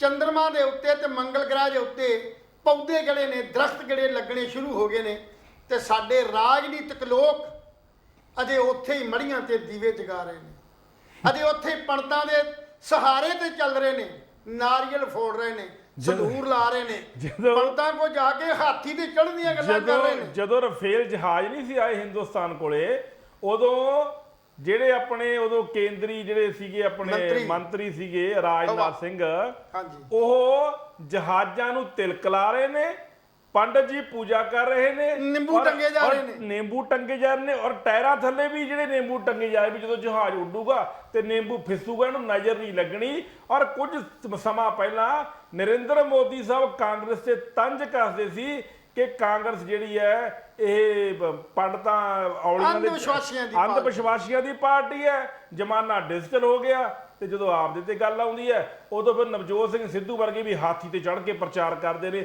ਅਸੀਂ ਮਹਿੰਗਾਈ ਦੇ ਖਿਲਾਫ ਪ੍ਰਚਾਰ ਕਰ ਰਹੇ ਹਾਂ। ਮਹਿੰਗਾਈ ਖਿਲਾਫ ਨਹੀਂ, ਉਹ ਇੱਕ ਪੱਜ ਤੂੰ ਉਹ ਪੰਡਤ ਨੇ ਤੈਨੂੰ ਕਿਹਾ ਸੀ ਤੂੰ ਆਪਣੀ ਸਜ਼ਾ ਬਚਾਉਣ ਵਾਸਤੇ ਇਹ ਸਾਰੇ ਕੰਮ ਕਰ ਰਿਹਾ। ਸੋ ਮੈਂ ਇਹ ਕਹਿਣਾ ਚਾਹੁੰਦਾ ਵੀ ਜਦੋਂ ਸਾਡੀਆਂ ਕੋਰਟਾਂ ਕਚਹਿਰੀਆਂ, ਸਾਡਾ ਵਿਗਿਆਨਕ ਤੱਤ ਸਭ ਕੁਝ, ਸਾਡੇ ਮਾਂ-ਬਾਪ ਨੇ, ਜਦੋਂ ਸਾਡੇ ਮਾਂ-ਬਾਪ ਅਨਪੜ੍ਹ ਸੀ ਤਾਂ ਉਹ ਇਹ ਜਿਹੜੀਆਂ ਮਤਲਬ ਕੁਰੀਤੀਆਂ ਸੀ ਉਸ ਵੇਲੇ ਸਮਾਜ ਡਿਵੈਲਪ ਨਹੀਂ ਸੀ। ਅੱਜ ਤੋਂ 70 ਸਾਲ ਪਹਿਲਾਂ ਦੀ ਗੱਲ ਕਰਦਾ। ਉਸ ਵੇਲੇ ਤੇ ਗੱਲ ਮੰਨੀ ਜਾ ਸਕਦੀ ਸੀ ਸਾਡੇ ਮਾਂ-ਬਾਪ ਅਨਪੜ੍ਹ ਨੇ, ਉਹਨਾਂ ਨੂੰ ਨਹੀਂ ਪਤਾ ਵੀ ਚੰਦਰਮਾ ਦੇ ਉੱਤੇ ਉਹ ਮਾਈ ਚਰਖਾ ਕਰਦੀ ਆ। ਉਹਨਾਂ ਦੇ ਮਨਾਂ ਦੇ ਅੰਦਰ ਇੱਕ ਕਨਸੈਪਟ ਸੀ। ਵਿਗਿਆਨ ਨੇ 70 ਸਾਲ ਬਾਅਦ ਇਹ ਸਾਬਤ ਕਰਤਾ ਵੀ ਚੰਦਰਮਾ ਇੱਕ ਗ੍ਰਹਿ ਆ ਜਿਹੜਾ ਧਰਤੀ ਉਹਦੇ ਦੁਆਲੇ ਜਿਹੜਾ ਚੱਕਰ ਜਿਹੜੀ ਆ ਉਹ ਕੱਟਦੀ ਆ। ਸੋ ਕਹਿਣ ਦਾ ਮੇਰਾ ਭਾਵ ਇਹ ਵੀ ਇੰਨਾ ਕੁਝ ਹੋਣ ਦੇ ਬਾਵਜੂਦ ਸਾਡੇ ਜਿਹੜੇ ਰਾਜਨੀਤਿਕ ਲੋਕ ਜਿਹੜੇ ਪੜ੍ਹੇ ਲਿਖੇ ਨੇ, ਵਿਗਿਆਨ ਪੜ੍ਹਿਆ ਹੋਇਆ, ਜੋ ਇਦਾਂ ਦੀਆਂ ਮਤਲਬ ਜਿਹੜੀ ਹਰਕਤਾਂ ਕਰਨੀਆਂ। ਜੀ ਲੈਲ ਸਾਹਿਬ, ਇਹ ਨਾ ਜਿਹੜੀ ਗੱਲ ਹੈ ਨਾ ਪੰਡਤ ਵਾਲੀ, ਇਹ ਮੈਂ ਦੱਸਦਾ ਬੇਸਿਕਲੀ ਕੀ ਹੈ। ਇਹ ਮੀਡੀਆ ਦੇ ਕਿਆਸਕਾਰੀਆਂ ਨੇ, ਮੀਡੀਆ ਦੇ ਵਿੱਚ ਇਹ ਗੱਲ ਸਾਹਮਣੇ ਆਈ ਹੈ ਸੋਸ਼ਲ ਮੀਡੀਆ ਤੇ ਵੀ ਨਵਜੋਤ ਸਿੰਘ ਸਿੱਧੂ ਨੂੰ ਨਾ ਕਿਸੇ ਪੰਡਤ ਨੇ ਕਿਹਾ ਸੀ ਵੀ ਤੂੰ ਹਾਥੀ ਦੀ ਸਵਾਰੀ ਕਰ, ਹਾਥੀ ਦੀ ਸਵਾਰੀ ਜੇ ਤੂੰ ਕਰੇਂਗਾ ਤਾਂ ਤੇਰਾ ਜਿਹੜੀ ਸਜ਼ਾ ਹੈਗੀ ਉਹ ਮਾਫ ਹੋ ਜੂਗੀ। ਪਰ ਇਦਾਂ ਦਾ ਕੁਝ ਹੋਇਆ ਨਹੀਂ। ਹਾਲਾਂਕਿ ਇਹ ਗੱਲ ਸਾਫ਼ ਹੈ ਕਿ ਜਿਹੜਾ ਇਹ ਮਹਿੰਗਾਈ ਦੇ ਖਿਲਾਫ ਰੋਸ ਪ੍ਰਦਰਸ਼ਨ ਸੀ, ਇਹ ਕਾਂਗਰਸ ਪਾਰਟੀ ਦਾ ਨਹੀਂ ਸੀ, ਇਹ ਨਵਜੋਤ ਸਿੰਘ ਸਿੱਧੂ ਦਾ ਨਿੱਜੀ ਸੀ। ਔਰ ਸਭ ਤੋਂ ਵੱਡੀ ਇੱਕ ਹੋਰ ਵੀ ਗੱਲ ਹੈਗੀ ਹੈ ਲੈਲ ਸਾਹਿਬ, ਨਵਜੋਤ ਸਿੰਘ ਸਿੱਧੂ ਨੂੰ ਮੈਂ ਹੁਣ ਸਿਆਣਾ ਕਹਾਂ ਕਿ ਮੂਰਖ ਕਹਾਂ ਵੀ ਜੇ ਤੂੰ ਮਹਿੰਗਾਈ ਦੇ ਖਿਲਾਫ ਕਰ ਰਿਹਾ, ਤੂੰ 25,000 ਰੁਪਏ ਕਿਰਾਏ ਤੇ ਆਪ ਹਾਥੀ ਲੈ ਕੇ ਆਇਆ, ਉਹ ਫਿਰ ਐਡਾ ਬੜਾ ਢਕਵੰਜ ਕਰਨ ਦੀ ਕੀ ਲੋੜ ਸੀ? ਜੇ ਤੂੰ ਮਹਿੰਗਾਈ ਦੇ ਖਿਲਾਫ ਪ੍ਰਦਰਸ਼ਨ ਕਰਨਾ ਸੀ ਤਾਂ ਤੂੰ ਭਾਈ ਸਾਈਕਲ ਤੇ ਕਰਦਾ, ਤੂੰ ਭਾਈ ਗੱਡਾ ਰੇੜੀ ਤੇ ਕਰਦਾ, ਤੂੰ ਭਾਈ ਗਧਾ ਰੇੜੀ ਤੇ ਕਰਦਾ। ਹਾਥੀ ਤੇ ਚੜ੍ਹ ਕੇ ਇੱਕ ਰਾਜਾ ਮਹਾਰਾਜਾ ਵਾਂਗੂ ਸੜਕਾਂ ਤੇ ਘੁੰਮਣਾ ਔਰ ਸਾਰੇ ਪੱਤਰਕਾਰ ਮਗਰ ਲਾ ਲੈਣੇ ਕਿ ਮੈਂ ਮਹਿੰਗਾਈ ਦੇ ਖਿਲਾਫ ਰੋਸ ਪ੍ਰਦਰਸ਼ਨ ਕਰ ਰਿਹਾ, ਇਹ ਮੇਰੇ ਹਿਸਾਬ ਦੇ ਨਾਲ ਕਿਤੇ ਨਾ ਕਿਤੇ ਇਹ ਮੂਰਖਾਂ ਵਾਲੀ ਗੱਲ ਸੀ ਲੈਲ ਸਾਹਿਬ। ਗੱਲ ਸਾਹਿਬ ਇਹ ਹੈ ਵੀ ਜਿਸ ਦੇਸ਼ ਦੇ ਜਿਹੜੇ ਸਾਡੇ ਰਾਈਵਰ ਨੇ, ਜੇ ਰਾਈਵਰ ਹੀ ਕਹਿ ਸਕਦੇ ਹਾਂ, ਜਿਨ੍ਹਾਂ ਸਾਨੂੰ ਅਗਵਾਈ ਦੇਣੀ ਹੁੰਦੀ ਆ, ਜਾਂ ਜਿਹੜੇ ਬੰਦੇ ਸਾਡੇ ਰਾਹ ਦਸੇਰਾ ਨੇ, ਜਾਂ ਜਿਹੜੇ ਸਾਡੇ ਆਗੂ ਨੇ, ਜਿਨ੍ਹਾਂ ਨੇ ਸਿਸਟਮ ਨੂੰ ਚਲਾਉਣਾ ਹੁੰਦਾ, ਜਿਨ੍ਹਾਂ ਨੇ ਸਾਨੂੰ ਕੋਈ ਡਾਇਰੈਕਸ਼ਨਾਂ ਦੇਣੀਆਂ ਹੁੰਦੀਆਂ, ਅੱਜ ਉਹ ਸਾਰੇ ਜਿਹੜੇ ਰਾਜਨੀਤਿਕ ਆਗੂ ਨੇ, ਜਿਸ 'ਚ ਨਵਜੋਤ ਸਿੰਘ ਸਿੱਧੂ ਖਾਸ ਕਰਕੇ, ਉਹਨਾਂ ਨੂੰ ਇਹ ਯਕੀਨ ਆਪਣੇ ਆਪ ਤੇ ਨਹੀਂ ਹੈ। ਦੁਨੀਆ ਤਾਂ ਜਿਹੜੀ ਹੈ ਉਹ ਚੰਦਰਮਾ ਤੱਕ ਚਲ ਗਈ ਹੈ, ਸੂਰਜ ਨੂੰ ਹੜੱਪਣ ਦੀਆਂ ਕੋਸ਼ਿਸ਼ਾਂ ਹੋ ਗਈਆਂ ਨੇ, ਮੰਗਲ ਗ੍ਰਹਿ ਤੇ ਨਵੀਆਂ ਖੋਜਾਂ ਹੋ ਰਹੀਆਂ ਨੇ, ਸਪੇਸ 'ਚ ਦੁਨੀਆ ਚਲ ਗਈ ਹੈ, ਚੰਦਰਮਾ ਤੇ ਰੁੱਖ ਲਾਉਣ ਦੀਆਂ ਜਿਹੜੀਆਂ ਉਹ ਸ਼ੁਰੂਆਤ ਹੋ ਚੁੱਕੀ ਹੈ, ਰੁੱਖ ਲੱਗ ਰਹੇ ਨੇ। ਤਾਂ ਇੱਥੇ ਸਾਡੇ ਰਾਜਨੀਤਿਕ ਆਗੂ ਜਿਹੜੇ ਨੇ ਉਹ ਅਜੇ ਵੀ ਪੰਡਤਾਂ ਕੋਲੇ, ਅਜੇ ਵੀ ਜਿਹੜੇ ਮਤਲਬ ਜੋਤਸ਼ੀਆਂ ਕੋਲੇ, ਤਾਂਤਰਿਕਾਂ ਕੋਲ ਆਪਣੇ ਜਿਹੜੇ ਜੱਗ ਕਰਾਉਂਦੀਆਂ ਨੇ ਤੇ ਉਹਨਾਂ ਦੇ ਵਹਿਮਾਂ ਭਰਮਾਂ 'ਚ ਫਸੀਆਂ ਨੇ। ਇਹ ਤੋਂ ਵੱਡਾ ਦਿਖਾਂਤ ਹੋਰ ਕੀ ਹੋ ਸਕਦਾ ਕਿ ਵਿਗਿਆਨ ਕਿੱਥੇ ਦੀ ਕਿੱਥੇ ਚਲੀ ਗਈ ਹੈ। ਇਹ ਗੱਲ ਕਦੇ ਪਹਿਲਾਂ ਹੁੰਦੀ ਸੀ, ਜਦੋਂ 70 ਸਾਲ ਪਹਿਲਾਂ ਸਾਡੇ ਬਜ਼ੁਰਗ ਮਾਂ-ਬਾਪ ਅਨਪੜ੍ਹ ਹੁੰਦੇ ਸੀ, ਉਹਨਾਂ ਦੀ ਗੱਲ ਤੇ ਜਸਤੀ ਕੀਤੀ ਜਾ ਸਕਦੀ ਹੈ ਕਿ ਉਹ ਕਿਸੇ ਨਾ ਕਿਸੇ ਦਾ ਸਹਾਰਾ ਲੈਂਦੇ ਸੀ, ਕਿਤੇ ਪੁੱਛ ਪੜਤਾਲ ਕਰਦੇ ਸੀ। ਅੱਜ ਉਹਨਾਂ ਨੇ ਸਾਨੂੰ ਇਸ ਕਰਕੇ ਪੜ੍ਹਾ ਕੇ ਇਸ ਕਾਬਲ ਕੀਤਾ ਕਿ ਅਸੀਂ ਇੱਕ ਨਵੇਂ ਯੁੱਗ ਦੇ ਵਾਸੀ ਹਾਂ, ਨਵੇਂ ਯੁੱਗ 'ਚ ਆ ਗਏ ਹਾਂ। ਤਕਨੀਕ ਹੋ ਗਈ ਹੈ, ਵਿਗਿਆਨ ਹੋ ਗਿਆ, ਇੱਥੇ ਸੋਸ਼ਲ ਮੀਡੀਆ, ਇੱਥੇ ਤਾਂ ਬਹੁਤ ਡਿਜੀਟਲ ਸਭ ਕੁਝ ਹੋ ਗਿਆ। ਪਰ ਅੱਜ ਡਿਜੀਟਲ ਹੋਣ ਦੇ ਨਾਲ ਸਾਡੇ ਜਿਹੜੇ ਰਾਜਨੀਤਿਕ ਆਗੂ ਆ, ਅਜੇ ਪਿਛਲੇ ਸਮੇਂ ਜਦੋਂ ਸਾਡੇ ਜਿਹੜੇ ਲੜਾਕੂ ਜਹਾਜ਼ ਜਿਹੜੇ ਸੀ ਉਹ ਜਦੋਂ ਆਏ, ਤੇ ਉਹਦਾ ਜਿਹੜਾ ਸਾਡਾ ਵਿਦੇਸ਼ ਮੰਤਰੀ ਸੀ, ਜਿਹੜਾ ਮਤਲਬ ਸਾਡਾ ਰਾਜਨਾਥ ਸਿੰਘ, ਉਹ ਮਤਲਬ ਕਹਿੰਦੇ ਵੀ ਮਤਲਬ ਉਹ ਨਾਰੀਅਲ ਤੋੜ ਕੇ ਜਿਹੜਾ ਉਹਦਾ ਉਦਘਾਟਨ ਕਰ ਰਿਹਾ, ਜਿਹੜਾ ਲੜਾਕੂ ਜਹਾਜ਼ਾਂ ਦਾ। ਦੱਸੋ ਇਹ ਵੇਖੋ, ਤੇ ਨਿੰਬੂ ਰੱਖ ਕੇ ਤੇ ਉਹਦੀ ਪੂਜਾ ਕਰਦਾ। ਪ੍ਰਧਾਨ ਮੰਤਰੀ ਇਦਾਂ ਦੇ ਕਰਦਾ। ਸੋ ਨਵਜੋਤ ਸਿੰਘ ਸਿੱਧੂ ਨੇ ਇੱਕ ਸਹਾਰਾ ਜਿਹੜਾ ਲਿਆ ਪੰਡਤਾਂ ਦਾ। ਕਹਿਣ ਵਾਲੇ ਤੇ ਇਹ ਵੀ ਕਹਿੰਦੇ ਨੇ ਵੀ ਇਹ ਜਿਹੜੀ ਸਲਾਹ ਆ ਹਾਥੀ ਤੇ ਚੜ੍ਹ ਕੇ ਆਪਣੇ ਮਤਲਬ ਪ੍ਰਦਰਸ਼ਨ ਕਰਨ ਦੀ, ਇਹ ਕਹਿੰਦੇ ਨੇ ਇਮਰਾਨ ਖਾਨ ਜਿਹੜਾ ਪਾਕਿਸਤਾਨ ਦਾ ਪ੍ਰਧਾਨ ਮੰਤਰੀ ਹੈ, ਇਹ ਆਮ ਲੋਕਾਂ ਨੇ ਕਹਾਣੀ ਬਣਾ ਲਈ। ਪਰ ਮੈਂ ਜਿਹੜੀ ਗੱਲ ਕਰਦਾ ਉਹ ਗੱਲ ਇਹ ਇੱਥੇ ਖੜੀ ਹੈ ਵੀ ਇਹ ਸਾਡੇ ਜਿਹੜੇ ਆਗੂ ਨੇ ਅੱਜ ਵੀ ਉਸੇ ਹੀ ਪੁਰਾਣੀ ਸਦੀ 'ਚ, ਪੁਰਾਣੇ ਯੁੱਗ ਦੇ ਉਸੇ ਤਰ੍ਹਾਂ ਦੇ ਵਹਿਮਾਂ ਤੇ ਭਰਮਾਂ 'ਚ ਫਸੇ ਹੋਏ ਨੇ। ਇਹਨਾਂ ਤੋਂ ਕੀ ਆਸ ਕੀਤੀ ਜਾ ਸਕਦੀ ਹੈ ਜਿਹੜੇ ਆਪ ਹੀ ਇਸ ਵਹਿਮ ਭਰਮ 'ਚੋਂ ਨਹੀਂ ਨਿਕਲੇ? ਜੀ ਬਿਲਕੁਲ ਤਾਜ਼ਾ ਸੀ ਅਪਡੇਟ ਕਰਦੀ ਕਿ ਨਵਜੋਤ ਸਿੰਘ ਸਿੱਧੂ ਨੇ ਅੱਜ ਪਹਿਲਾਂ ਸਰੈਂਡਰ ਕਰਨਾ ਸੀ ਪਟਿਆਲਾ ਜੇਲ੍ਹ ਦੇ ਵਿੱਚ, ਔਰ ਉਹਨਾਂ ਨੇ ਸੁਪਰੀਮ ਕੋਰਟ ਕੋਲ ਇੱਕ ਐਪਲੀਕੇਸ਼ਨ, ਇੱਕ ਬੇਨਤੀ ਕੀਤੀ ਹੈ ਅਰਜੀ ਦੇ ਕੇ ਕਿ ਸਿਹਤ ਦਾ ਹਵਾਲਾ ਦਿੱਤਾ ਕਿ ਮੇਰੀ ਸਿਹਤ ਠੀਕ ਨਹੀਂ ਹੈ, ਮੈਨੂੰ ਇੱਕ ਹਫ਼ਤੇ ਦੀ ਮੁਹਲਤ ਜਿਹੜੀ ਆ ਉਹ ਦਿੱਤੀ ਜਾਵੇ। ਹੁਣ ਸੁਪਰੀਮ ਕੋਰਟ ਦੂਜੀ ਗੱਲ ਇਹ ਵੀ ਹੈ, ਕੱਲ ਤੱਕ ਦੇਖਣ ਵਾਲੀ ਤਾਂ ਗੱਲ ਇਹ ਹੈ ਕਿ ਕੱਲ ਤੱਕ ਨਵਜੋਤ ਸਿੰਘ ਸਿੱਧੂ ਜਿਹੜਾ ਹਾਥੀ ਤੇ ਚੜਿਆ ਹੋਇਆ ਸੀ, ਲਲਕਾਰੇ ਮਾਰ ਤੱਕ, ਤੇ ਉਹਦੀ ਲਲਕਾਰੇ ਦੀ ਆਵਾਜ਼ ਜਿਹੜੀ ਸੀ ਉਹ 'ਚ ਮਤਲਬ ਬਹੁਤ ਵੱਡਾ ਜਿਹੜਾ ਦਮ ਸੀ। ਔਰ ਹਾਥੀ ਦੇ ਅੱਡੇ ਉੱਤੇ ਚੜ੍ਹਨਾ ਕੋਈ ਸੌਖਾ? ਹਾਥੀ ਤੇ ਚੜ੍ਹ ਕੇ ਪਟਿਆਲੇ ਦੇ ਕੇ ਰੋਸ ਪ੍ਰਦਰਸ਼ਨ ਮਹਿੰਗਾਈ ਦੇ ਖਿਲਾਫ ਕਰਨਾ, ਤੇ ਅੱਜ ਉਹਦੀ ਇੱਕਦਮ ਜਿਹੜੀ ਹੈਗੀ ਆ ਉਹ ਮਤਲਬ ਜਿਹੜੀ ਸਿਹਤ ਆ ਉਹ ਖਰਾਬ ਹੋ ਗਈ, ਅੱਜ ਪੈਰ ਖਰਾਬ ਹੋ ਗਿਆ, ਅੱਜ ਸਰਜਰੀ ਜਿਹੜੀ ਆ ਉਹ ਅੱਗੇ ਆ ਗਈ। ਸੋ ਕਹਿਣ ਦਾ ਭਾਵ ਕਿਤੇ ਨਾ ਕਿਤੇ ਉਹ ਘਬਰਾਹਟ ਦੇ ਵਿੱਚ, ਘਬਰਾਹਟ ਕਿਉਂ ਕਾਰਨ ਇਸ ਗੱਲ ਲਈ ਕਿ ਉਹ ਸਮਝਣਾ ਚਾਹੁੰਦਾ ਵੀ ਜੇਲ੍ਹ 'ਚ ਕਿਹੜੀਆਂ ਕਿਹੜੀਆਂ ਸਹੂਲਤਾਂ, ਇਹ ਕਣਕ ਦੀ ਆਟਾ ਨਹੀਂ ਖਾ ਸਕਦਾ, ਰੋਟੀ ਨਹੀਂ ਖਾਧੀ ਜਾ ਸਕਦੀ, ਇਹ ਕੁਝ ਮੈਂ ਖਾ ਨਹੀਂ ਸਕਦਾ, ਇਹ ਡਾਈਟ ਜਿਹੜੀ ਮੈਂ ਲੈਣਾ, ਇਹ ਸਾਰੀਆਂ ਗੱਲਾਂ ਜਿਹੜੀਆਂ ਘਰੇਲੂ ਘਰਾਂ 'ਚ ਹੈ, ਜੇ ਇਹ ਚਿੰਤਾ ਹੋਵੇ ਤੇ ਆਪਾਂ ਨੂੰ ਜੁਰਮ ਕਰਨਾ ਹੀ ਨਹੀਂ ਚਾਹੀਦਾ। ਜੀ ਸੋ ਇਸ ਕਰਕੇ ਜਿਸ ਥਾਂ ਤੇ ਜਾਣਾ ਉੱਥੇ ਸਾਰੀਆਂ ਸੁੱਖ ਸਹੂਲਤਾਂ ਮਿਲ ਜਾਣਗੀਆਂ ਜੀ। ਆਪਾਂ ਲਹਿਲ ਸਾਹਿਬ ਇੱਥੇ ਇਹ ਨਹੀਂ ਹੈ, ਪਰ ਇਹ ਇੱਕ ਪੱਜ ਲਾ ਕੇ ਇੱਕ ਸਿਰਫ ਸੁਪਰੀਮ ਕੋਰਟ ਦਾ ਕਾਨੂੰਨੀ ਤੌਰ ਤੇ ਜਿਹੜਾ ਮਤਲਬ ਉਹ ਲੈਣਾ, ਸਹਾਰਾ ਲੈਣਾ। ਪਰ ਜਿੱਥੋਂ ਤੱਕ ਜਿਹੜੀ ਪਤਾ ਲੱਗ ਰਿਹਾ ਵੀ ਸੁਪਰੀਮ ਕੋਰਟ ਦੇ ਚੀਫ ਜਸਟਿਸ ਨੇ ਜਲਦ ਸੁਣਵਾਈ ਦੀ ਬੜੀ ਪਰਮਿਸ਼ਨ ਉਹ ਨਹੀਂ ਦਿੱਤੀ। ਸੋ ਇਸ ਕਰਕੇ ਕੁਲਵੰਤ ਗਿੱਲ ਜੀ ਜਿੰਨੇ ਵੀ ਰਾਜਨੀਤਿਕ ਲੋਕ ਨੇ ਨਾ, ਜਿਹੜੇ ਵੱਡੇ ਲੋਕ ਨੇ, ਜਦੋਂ ਸਮੱਸਿਆ ਆਉਂਦੀ ਆ ਉਸ ਵੇਲੇ ਜਿਹੜੇ ਨੇ ਦੂਜਿਆਂ ਦੀਆਂ ਜੰਜਾਂ 'ਚ ਭੰਗੜੇ ਪਾਉਣ ਵਾਲੇ ਜਿਹੜੇ ਨੇ, ਜਦੋਂ ਆਪ ਦੀ ਜੰਜ ਚੜ੍ਹਦੀ ਹੈ ਨਾ ਫਿਰ ਹਾਥੀ 'ਤੇ ਚੜ੍ਹ ਕੇ ਵੇਖਦੇ ਨੇ। ਸੋ ਇਹਨਾਂ ਦਾ ਕਾਰਨ ਇਹ ਆ ਵੀ ਇਹ ਘਬਰਾਹਟ 'ਚ ਨੇ, ਇਹਨਾਂ ਨੂੰ ਪਤਾ ਨਹੀਂ ਹੁੰਦਾ ਵੀ ਸੁੱਖ ਤੇ ਹੈਗਾ, ਪਰ ਕਦੇ ਜ਼ਿੰਦਗੀ 'ਚ ਦੁੱਖ ਵੀ ਆ ਸਕਦਾ। ਜੀ ਇਹ ਗੱਲ ਆਪਾਂ ਕਰਦੇ ਆਪਾਂ ਜੇਲ੍ਹ ਦੇ ਵਿੱਚ ਜਾਂਦੇ ਆ। ਮੈਂ ਨਰਿੰਦਰ ਸਿੰਘ ਲਹਿਲ ਜੀ ਬਾਰੇ ਦੱਸ ਦਿਆਂ ਕਿਉਂਕਿ ਇਹ ਕਾਫੀ ਸਮੇਂ ਤੋਂ ਇਹ ਪੱਤਰਕਾਰੀ ਖੇਤਰ ਦੇ ਵਿੱਚ ਨੇ ਔਰ ਬਹੁਤ ਸਾਰੇ ਜੇਲ੍ਹ ਮੰਤਰੀਆਂ ਦੇ ਨਾਲ ਇਹਨਾਂ ਨੇ ਇੰਟਰਵਿਊ ਕੰਡਕਟ ਕੀਤਾ ਹੈ। ਜੇਲ੍ਹ ਵਾਰਡਨ, ਜੇਲ੍ਹ ਸੁਪਰਡੈਂਟ ਇਹਨਾਂ ਦੇ ਮਿੱਤਰ ਰਹੇ ਨੇ ਔਰ ਜੇਲ੍ਹਾਂ ਦੇ ਬਾਰੇ ਕਾਫੀ ਇਹ ਗਿਆਨ ਰੱਖਦੇ ਨੇ। ਜੇਲ੍ਹਾਂ ਬਾਰੇ ਇਹਨਾਂ ਨੇ ਕਾਫੀ ਆਰਟੀਕਲ ਵੀ ਲਿਖੇ ਨੇ। ਸੋ ਜੇਲ੍ਹਾਂ ਬਾਰੇ ਕਾਫੀ ਇਹ ਚਰਚਾ ਕਰਦੇ ਰਹਿੰਦੇ ਨੇ ਔਰ ਕੈਦੀਆਂ ਦੀਆਂ ਸਮੱਸਿਆਵਾਂ ਨੂੰ ਹਮੇਸ਼ਾ ਆਪਣੇ ਵਿਅੰਗ ਰਾਹੀਂ, ਆਪਣੀਆਂ ਗੱਲਾਂ ਰਾਹੀਂ ਉਜਾਗਰ ਕਰਦੇ ਰਹਿੰਦੇ ਨੇ। ਲਹਿਲ ਸਾਹਿਬ ਆਪਾਂ ਜੇਲ੍ਹ ਦੇ ਹੁਣ ਅੰਦਰ ਪ੍ਰਵੇਸ਼ ਕਰਦੇ ਹਾਂ। ਜਦੋਂ ਨਵਜੋਤ ਸਿੰਘ ਸਿੱਧੂ ਅੰਦਰ ਜਾਊਗਾ ਜੀ, ਕੀ ਉਹ ਆਪਣਾ ਬਿਸਤਰਾ, ਆਪਣਾ ਸਰਾਣਾ, ਆਪਣੀ ਚਾਦਰ, ਆਪਣੇ ਕੱਪੜੇ ਜੇਲ੍ਹ ਮੈਨੂਅਲ ਦੇ ਹਿਸਾਬ ਦੇ ਨਾਲ ਕੀ ਉਹ ਨਾਲ ਲੈ ਕੇ ਜਾ ਸਕਦਾ ਕਿ ਨਹੀਂ ਲੈ ਕੇ ਜਾ ਸਕਦਾ? ਗੱਲ ਸਾਹਿਬ ਇਹ ਹੈ ਵੀ ਜਦੋਂ ਵੀ ਮਤਲਬ ਅਸੀਂ ਜਦੋਂ ਕੋਰਟ ਸਾਨੂੰ ਨਿਆਂਕ 14 ਦਿਨ ਦੀ ਰਿਹਾਸਤ 'ਚ ਭੇਜਦੀ ਹੈ ਨਾ, ਤਾਂ ਉਸ ਵੇਲੇ ਸਾਡਾ ਮੈਡੀਕਲ ਜਿਹੜਾ ਸਭ ਤੋਂ ਪਹਿਲਾਂ ਕਰਵਾ ਲਿਆ ਜਾਂਦਾ। ਮੈਡੀਕਲ ਕਰਾਉਣ ਤੋਂ ਬਾਅਦ ਜਦੋਂ ਜੇਲ੍ਹ ਦੇ ਅੰਦਰ ਛੱਡਣ ਜਾਂਦੇ ਨੇ ਤਾਂ ਜੇਲ੍ਹ ਦਾ ਜਿਹੜਾ ਵੱਡਾ ਦਰਵਾਜ਼ਾ ਨਾ, ਸ਼ਾਇਦ ਤੁਹਾਨੂੰ ਇਹ ਪਤਾ ਹੋਵੇ, ਮੈਂ ਨਵੀਂ ਤੁਹਾਨੂੰ ਗੱਲ ਦੱਸ ਦਿਆਂ ਵੀ ਉਹ ਜੇਲ੍ਹ ਦਾ ਦਰਵਾਜ਼ਾ ਨਹੀਂ ਖੁੱਲਦਾ। ਅੰਗਰੇਜ਼ਾਂ ਨੇ ਉਸ ਵੇਲੇ ਨਿਉਣ ਵਾਸਤੇ ਵੀ ਮੁਜਰਮ ਜਿਹੜਾ ਵਾ ਨੀਵੀਆਂ ਨਜ਼ਰਾਂ ਕਰਕੇ, ਨੀਵਾਂ ਸਿਰ ਕਰਕੇ ਲੰਘੇ, ਉਹ ਦਰਵਾਜ਼ੇ ਤੋਂ ਨੀਵਾਂ ਸਿਰ ਕਰਕੇ ਲੰਘਾਇਆ ਜਾਂਦਾ। ਜਦੋਂ ਵੀ ਕੋਈ ਹੋਰ ਮੰਤਰੀ ਜਾਂ ਦੂਜੇ ਆਉਣਗੇ ਨਾ, ਨਾਗਰਿਕ ਜਿਹੜੇ ਸਨਮਾਨਿਤ ਨਾਗਰਿਕ, ਤੇ ਜੇਲ੍ਹ ਦਾ ਦਰਵਾਜ਼ਾ ਖੁੱਲ ਜਾਂਦਾ। ਪਰ ਇੱਕ ਮੁਜਰਮ ਵਾਸਤੇ ਜਾਂ ਆਮ ਬੰਦੇ ਵਾਸਤੇ ਜਿਹੜਾ ਦਰਵਾਜ਼ਾ ਉਹ ਨਹੀਂ ਖੁੱਲਦਾ, ਉਹਨੂੰ ਨਿਊ ਕੇ ਹੀ ਅੰਦਰੋਂ ਲੰਘਣਾ ਪੈਂਦਾ। ਇਹਦੇ ਪਿੱਛੇ ਬਹੁਤ ਵੱਡਾ ਥਾਟ ਹੈ, ਸ਼ਾਇਦ ਕਿਸੇ ਨੂੰ ਨਹੀਂ ਬਹੁਤਾ ਪਤਾ। ਸੋ ਇਸ ਕਰਕੇ ਜਦੋਂ ਜੇਲ੍ਹ ਦੇ ਅੰਦਰ ਜਾਣਗੇ, ਇੱਕ ਰਾਤ ਉਹਨਾਂ ਨੂੰ ਜਿਹੜਾ ਹੈਗਾ ਉਹ ਜੇਲ੍ਹ ਦੇ ਇੱਕ ਵਾਰਡ 'ਚ ਰੱਖਿਆ ਜਾਏਗਾ। ਅਗਲੇ ਦਿਨ ਬਾਅਦ ਜਾ ਕੇ ਉਹਦਾ ਜਿਹੜਾ ਮੁਲਾਜ਼ਾ ਕੀਤਾ ਜਾਏਗਾ। ਜਦੋਂ ਉਹਦਾ ਮੁਲਾਜ਼ਾ ਹੋਏਗਾ ਤੇ ਮੁਲਾਜ਼ੇ ਦੇ ਨਾਲ ਉੱਥੇ ਮੁਲਾਜ਼ਾ ਜਿਹੜਾ ਮੁਨਸ਼ੀ ਬੈਠਾ ਹੋਏਗਾ, ਜਿਹਨੇ ਪੂਰੇ ਦਾ ਪੂਰਾ ਵੇਰਵਾ ਜਿਹੜਾ ਉਹ ਦਰਜ ਕਰਨਾ ਹੁੰਦਾ। ਦਰਜ ਕਰਾ ਕੇ ਰਜਿਸਟਰ ਕੰਪਲੀਟ ਕਰਕੇ ਅੱਗੇ ਜਿਹੜਾ ਇਹਨਾਂ ਨੂੰ ਜਿਹੜੀ ਹੈ ਉਹ ਐਜ ਏ ਕੈਦੀ ਜਿਹੜੀ ਹੈ ਯੂਨੀਫਾਰਮ, 2 ਕੰਬਲ ਜਾਂ ਜਿਹੜੇ ਹੋਰ ਮਤਲਬ ਜਿਹੜੀਆਂ ਕੋਈ ਲੋੜੀਂਦੀਆਂ ਚੀਜ਼ਾਂ ਨੇ, ਮੇਰੇ ਹਿਸਾਬ ਨਾਲ ਕੋਈ ਚਾਦਰਾਂ ਚੂਦਰਾਂ ਜਿਹੜੀਆਂ, ਬਾਕੀ ਜਿੱਦਾਂ ਤੁਸੀਂ ਕਿਹਾ ਨਾ ਵੀ ਬਾਹਰੋਂ ਕੀ ਸਮਾਨ ਲਿਆ ਜਾ ਸਕਦਾ। ਪਹਿਲਾਂ ਤਾਂ ਇਹ ਗੱਲ ਹੁੰਦੀ ਸੀ ਵੀ ਅੰਦਰ ਜਿਹੜਾ ਮਤਲਬ ਬੰਦਾ ਉਹ ਜਾਏਗਾ, ਕੱਪੜੇ ਆਪ ਧੋਏਗਾ, ਨਵਾਂ ਜਾਏਗਾ, ਤੇ ਘਰੋਂ ਮਤਲਬ ਜਿਹੜੇ ਆਪਣੇ ਇੱਕ ਅੱਧਾ ਸੂਟ ਮਤਲਬ ਜਿਹੜਾ ਪਾਉਂਦੇ ਆਪਾਂ ਪ੍ਰਾਈਵੇਟ ਕੱਪੜੇ, ਚਾਦਰ, ਕੰਬਲ ਜਿਹੜਾ ਉਹ ਬਾਹਰੋਂ ਤੇ ਸਰਾਣਾ ਲੈ ਕੇ ਜਾਇਆ ਜਾ ਸਕਦਾ ਸੀ। ਅੱਜ ਦਾ ਜਿਹੜਾ ਯੁੱਗ ਹੈ, ਅੱਜ ਹੋ ਸਕਦਾ ਉੱਥੇ ਕੋਈ ਮਤਲਬ ਇਦਾਂ ਦੀ ਕੋਈ ਸੁਵਿਧਾ ਹੋਵੇ, ਪਰ ਮੇਰੇ ਹਿਸਾਬ ਨਾਲ ਜਿਹੜੀ ਸੁਵਿਧਾ ਹੈ ਉਹ ਕੋਈ ਨਾਨਕੇ ਨਹੀਂ ਚੱਲਿਆ, ਉਹ ਜੇਲ੍ਹ 'ਚ ਚੱਲਿਆ। ਸੋ ਜੇਲ੍ਹ ਦੇ ਵਿੱਚ ਜੋ ਮੈਨੂਅਲ ਹੈ ਉਹ ਇਹੀ ਹੈ ਵੀ ਉਹਨੂੰ ਮਤਲਬ ਜਿਹੜੇ 2 ਸੂਟ ਦਿੱਤੇ ਜਾਣਗੇ ਚਿੱਟੇ, 2 ਪੱਗਾਂ ਵੀ ਦਿੱਤੀਆਂ ਜਾਣਗੀਆਂ, ਕੰਬਲ ਦਿੱਤੇ ਜਾਣਗੇ 2, ਜਿਵੇਂ ਆਮ ਜਿਹੜਾ ਸਾਡਾ ਕੈਦੀ ਆ। ਖਾਸ ਕਰਕੇ ਅੱਜ ਕੱਲ੍ਹ VIP ਕਲਚਰ ਨੂੰ ਰੋਕਣ ਦੇ ਯਤਨ ਕੀਤੇ ਗਏ ਨੇ। ਪਹਿਲਾਂ ਕੀ ਹੁੰਦਾ ਸੀ, ਪਹਿਲਾਂ ਜਿਹੜਾ ਸੀ ਉਹ ਸਾਡੀ ਜਿਹੜੀ ਜੇਲ੍ਹ ਮੈਨੂਅਲ ਦੀ ਵੀ ਉਹਦੇ 'ਚ ਜਿਹੜਾ ਸੀ ਇੱਕ ਵਾਰਡ ਵੱਖਰੀ ਸੀ, ਜਿਹਨੂੰ ਆਪਾਂ ਕਹਿੰਦੇ ਵੀ VIP ਕਹਿ ਦਈਏ, ਜਾਂ ਕਲਾਸ 1 ਕਲਾਸ A ਕਲਾਸ ਜਿਹਨੂੰ ਕਹਿ ਦਿੰਦੇ ਸੀ। ਉਹ ਇਸ ਕਲਾਸ ਉਹਨੂੰ ਮਿਲਦੀ ਸੀ ਜਿਹੜਾ ਬੰਦਾ ਗ੍ਰੈਜੂਏਟ ਸੀ। ਜਿਵੇਂ ਹੁਣ ਨਵਜੋਤ ਸਿੰਘ ਸਿੱਧੂ ਹੁਣੀ ਗ੍ਰੈਜੂਏਟ ਨੇ, ਤੇ ਉਹਨਾਂ ਵਾਸਤੇ ਇੱਕ ਵੱਖਰੀ ਵਾਰਡ ਸੀ ਜਿੱਥੇ ਵੱਖਰਾ ਖਾਣਾ ਬਣਦਾ ਸੀ, ਮੰਜੀ ਤੇ ਸੌਣ ਦਾ ਉਹਨਾਂ ਨੂੰ ਅਧਿਕਾਰ ਸੀ, ਮੰਜਾ ਮਿਲਦਾ ਸੀ, ਬਿਸਤਰਾ ਮਿਲਦਾ ਸੀ। ਪਰ ਹੁਣ ਠੀਕ ਆ, ਤੇ ਹੁਣ ਕਿਉਂਕਿ VIP ਕਲਚਰ ਬੰਦ ਕਰਤਾ, A ਕਲਾਸ ਜਿਹੜੀ ਉਹ ਬੰਦ ਕਰ ਦਿੱਤੀ ਗਈ ਹੈ।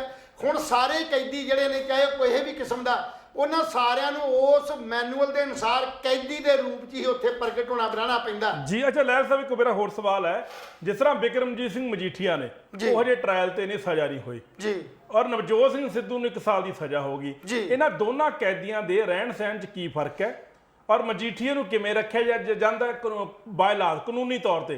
ਪ੍ਰਾਈਵੇਟ ਤੌਰ ਤੇ ਜੋ ਮਰਜ਼ੀ ਸਹੂਲਤਾਂ ਦੇ ਜਾਣ, ਉਹਦੀ ਗੱਲ ਨਹੀਂ ਆਪਾਂ ਕਰਨੀ ਜੀ। ਮਜੀਠੀਆ ਲਈ ਕੀ ਰੂਲਸ ਨੇ ਤੇ ਨਵਜੋਤ ਸਿੰਘ ਸਿੱਧੂ ਲਈ ਕੀ ਰੂਲਸ ਨੇ? ਰੂਲ ਬਰਾਬਰ ਨੇ, ਬਰਾਬਰ ਰੂਲ ਨੇ। ਸਿਰਫ ਫਰਕ ਇੰਨਾ ਵੀ ਮਜੀਠੀਏ ਨੂੰ 14 ਦਿਨਾਂ ਬਾਅਦ ਕੋਰਟ 'ਚ ਪੇਸ਼ ਕਰਨਾ ਪੈਂਦਾ।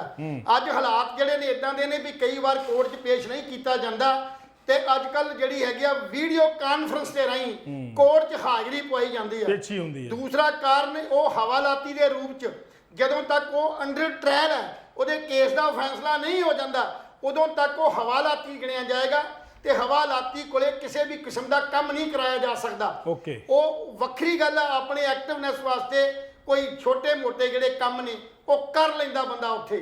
ਕੈਦੀ ਦੇ ਮਾਮਲੇ 'ਚ ਇਹ ਆ ਵੀ ਕੈਦੀ ਨੂੰ ਉੱਥੇ ਮੈਨੂਅਲ ਦੇ ਮੁਤਾਬਕ, ਜੇਲ੍ਹ ਮੈਨੂਅਲ ਦੇ ਮੁਤਾਬਕ ਕੰਮ ਕਰਨਾ ਪੈਂਦਾ। ਜਿਹੜੇ ਤੇ ਪੜ੍ਹੇ ਲਿਖੇ ਹੋਣਗੇ, ਪੜ੍ਹੇ ਲਿਖੇ ਬੰਦਿਆਂ ਨੂੰ ਉੱਥੋਂ ਦਾ ਜਿਹੜਾ ਜੇਲ੍ਹ ਸੁਪਰਡੈਂਟ ਆ ਜਾਂ ਡਿਪਟੀ ਜੇਲ੍ਹ ਸੁਪਰਡੈਂਟ ਹੈ, ਉਹ ਉਹਨਾਂ ਦੀ ਕੁਆਲੀਫਿਕੇਸ਼ਨ ਨੂੰ ਵੇਖਦਾ ਹੋਇਆ ਤਰਸ ਦੇ ਲਿਹਾਜ਼ ਦੇ ਉੱਤੇ ਉਹਨੂੰ ਦਫ਼ਤਰ ਦਾ ਜਿਹੜਾ ਕੰਮ ਆ ਉਹ ਦੇ ਦਿੱਤਾ ਜਾਂਦਾ। ਕੈਦੀਆਂ ਦੀ ਹਾਜ਼ਰੀ ਲਾਉਣੀ ਜਾਂ ਕੈਦੀਆਂ ਦੀ ਜਿਹੜੀਆਂ ਬਾਹਰੋਂ ਚਿੱਠੀਆਂ ਆਉਂਦੀਆਂ ਉਹਨਾਂ ਦਾ ਜਵਾਬ ਤਲਬੀ ਦੇਣੀ ਜਾਂ ਇਦਾਂ ਦੇ ਪੜ੍ਹੇ ਲਿਖੇ ਜਿਹੜੇ ਹੋਣ ਦਾ ਜਿਹੜਾ ਕੰਮ ਹੈ ਉਹ ਉਹਨਾਂ ਨੂੰ ਦੇ ਦਿੱਤਾ ਜਾਂਦਾ। ਜਿਹੜੇ ਬੰਦੇ ਅਨਪੜ੍ਹ ਨੇ ਜਾਂ ਘੱਟ ਪੜ੍ਹੇ ਲਿਖੇ ਨੇ, ਉਹਨਾਂ ਬੰਦਿਆਂ ਨੂੰ ਉਹਨਾਂ ਦੀ ਅਨੁਸਾਰ ਕਿਸੇ ਨੂੰ ਵਾਈ ਟੋਕੀ ਦਾ, ਜਿਵੇਂ ਜ਼ਿਮੀਂਦਾਰ ਬੰਦੇ ਸਜ਼ਾ ਕੱਟਦੇ ਨੇ ਉੱਥੇ, ਉਹਨਾਂ ਨੂੰ ਜ਼ਿਮੀਂਦਾਰੀ ਦਾ ਮਤਲਬ ਖੇਤੀਬਾੜੀ ਦਾ ਤਜਰਬਾ ਹੈ ਤੇ ਉਹਨਾਂ ਨੂੰ ਖੇਤੀਬਾੜੀ ਦੇ ਕੰਮਾਂ 'ਚ ਲਾ ਦਿੱਤਾ ਜਾਂਦਾ। ਜਾਂ ਜਿਵੇਂ ਕੋਈ ਅੰਦਰ ਫੈਕਟਰੀ ਹੈ, ਫੈਕਟਰੀ ਦੇ ਅੰਦਰ ਜਿਵੇਂ ਤੁਸੀਂ ਆਪਣਾ ਇਹ ਲੱਕੜ ਦਾ ਕੰਮ ਹੈ ਜਾਂ ਕੁਰਸੀਆਂ ਬਣਾਉਣ ਦਾ ਕੰਮ ਹੈ ਜਾਂ ਬਿਸਕੁਟ ਬਣਾਉਣ ਦਾ ਕੰਮ ਹੈ, ਮਤਲਬ ਛੋਟੇ ਛੋਟੇ ਕੰਮ ਜਿਹੜੇ ਨੇ ਉਹਨਾਂ ਨੂੰ 9 ਤੋਂ ਲੈ ਕੇ 5 ਵਜੇ ਤੱਕ ਉਹਨਾਂ ਦੀ ਜਿਹੜੀ ਡਿਊਟੀ ਨਿਰਧਾਰਤ ਕੀਤੀ ਗਈ ਆ, ਵਿਹਲੇ ਨਹੀਂ ਰੱਖਿਆ ਜਾਂਦਾ। ਸੋ ਉਹਨਾਂ ਨੂੰ ਉਹਦੀ ਦਿਹਾੜੀ ਮਿਲਦੀ ਹੈ। ਪਹਿਲਾਂ ਜਿਹੜੇ ਰੂਲ ਸੀ ਉਹ ਰੂਲ 4 ਰੁਪਏ ਤੋਂ ਲੈ ਕੇ 11-12 ਰੁਪਏ ਤੱਕ ਸੀ।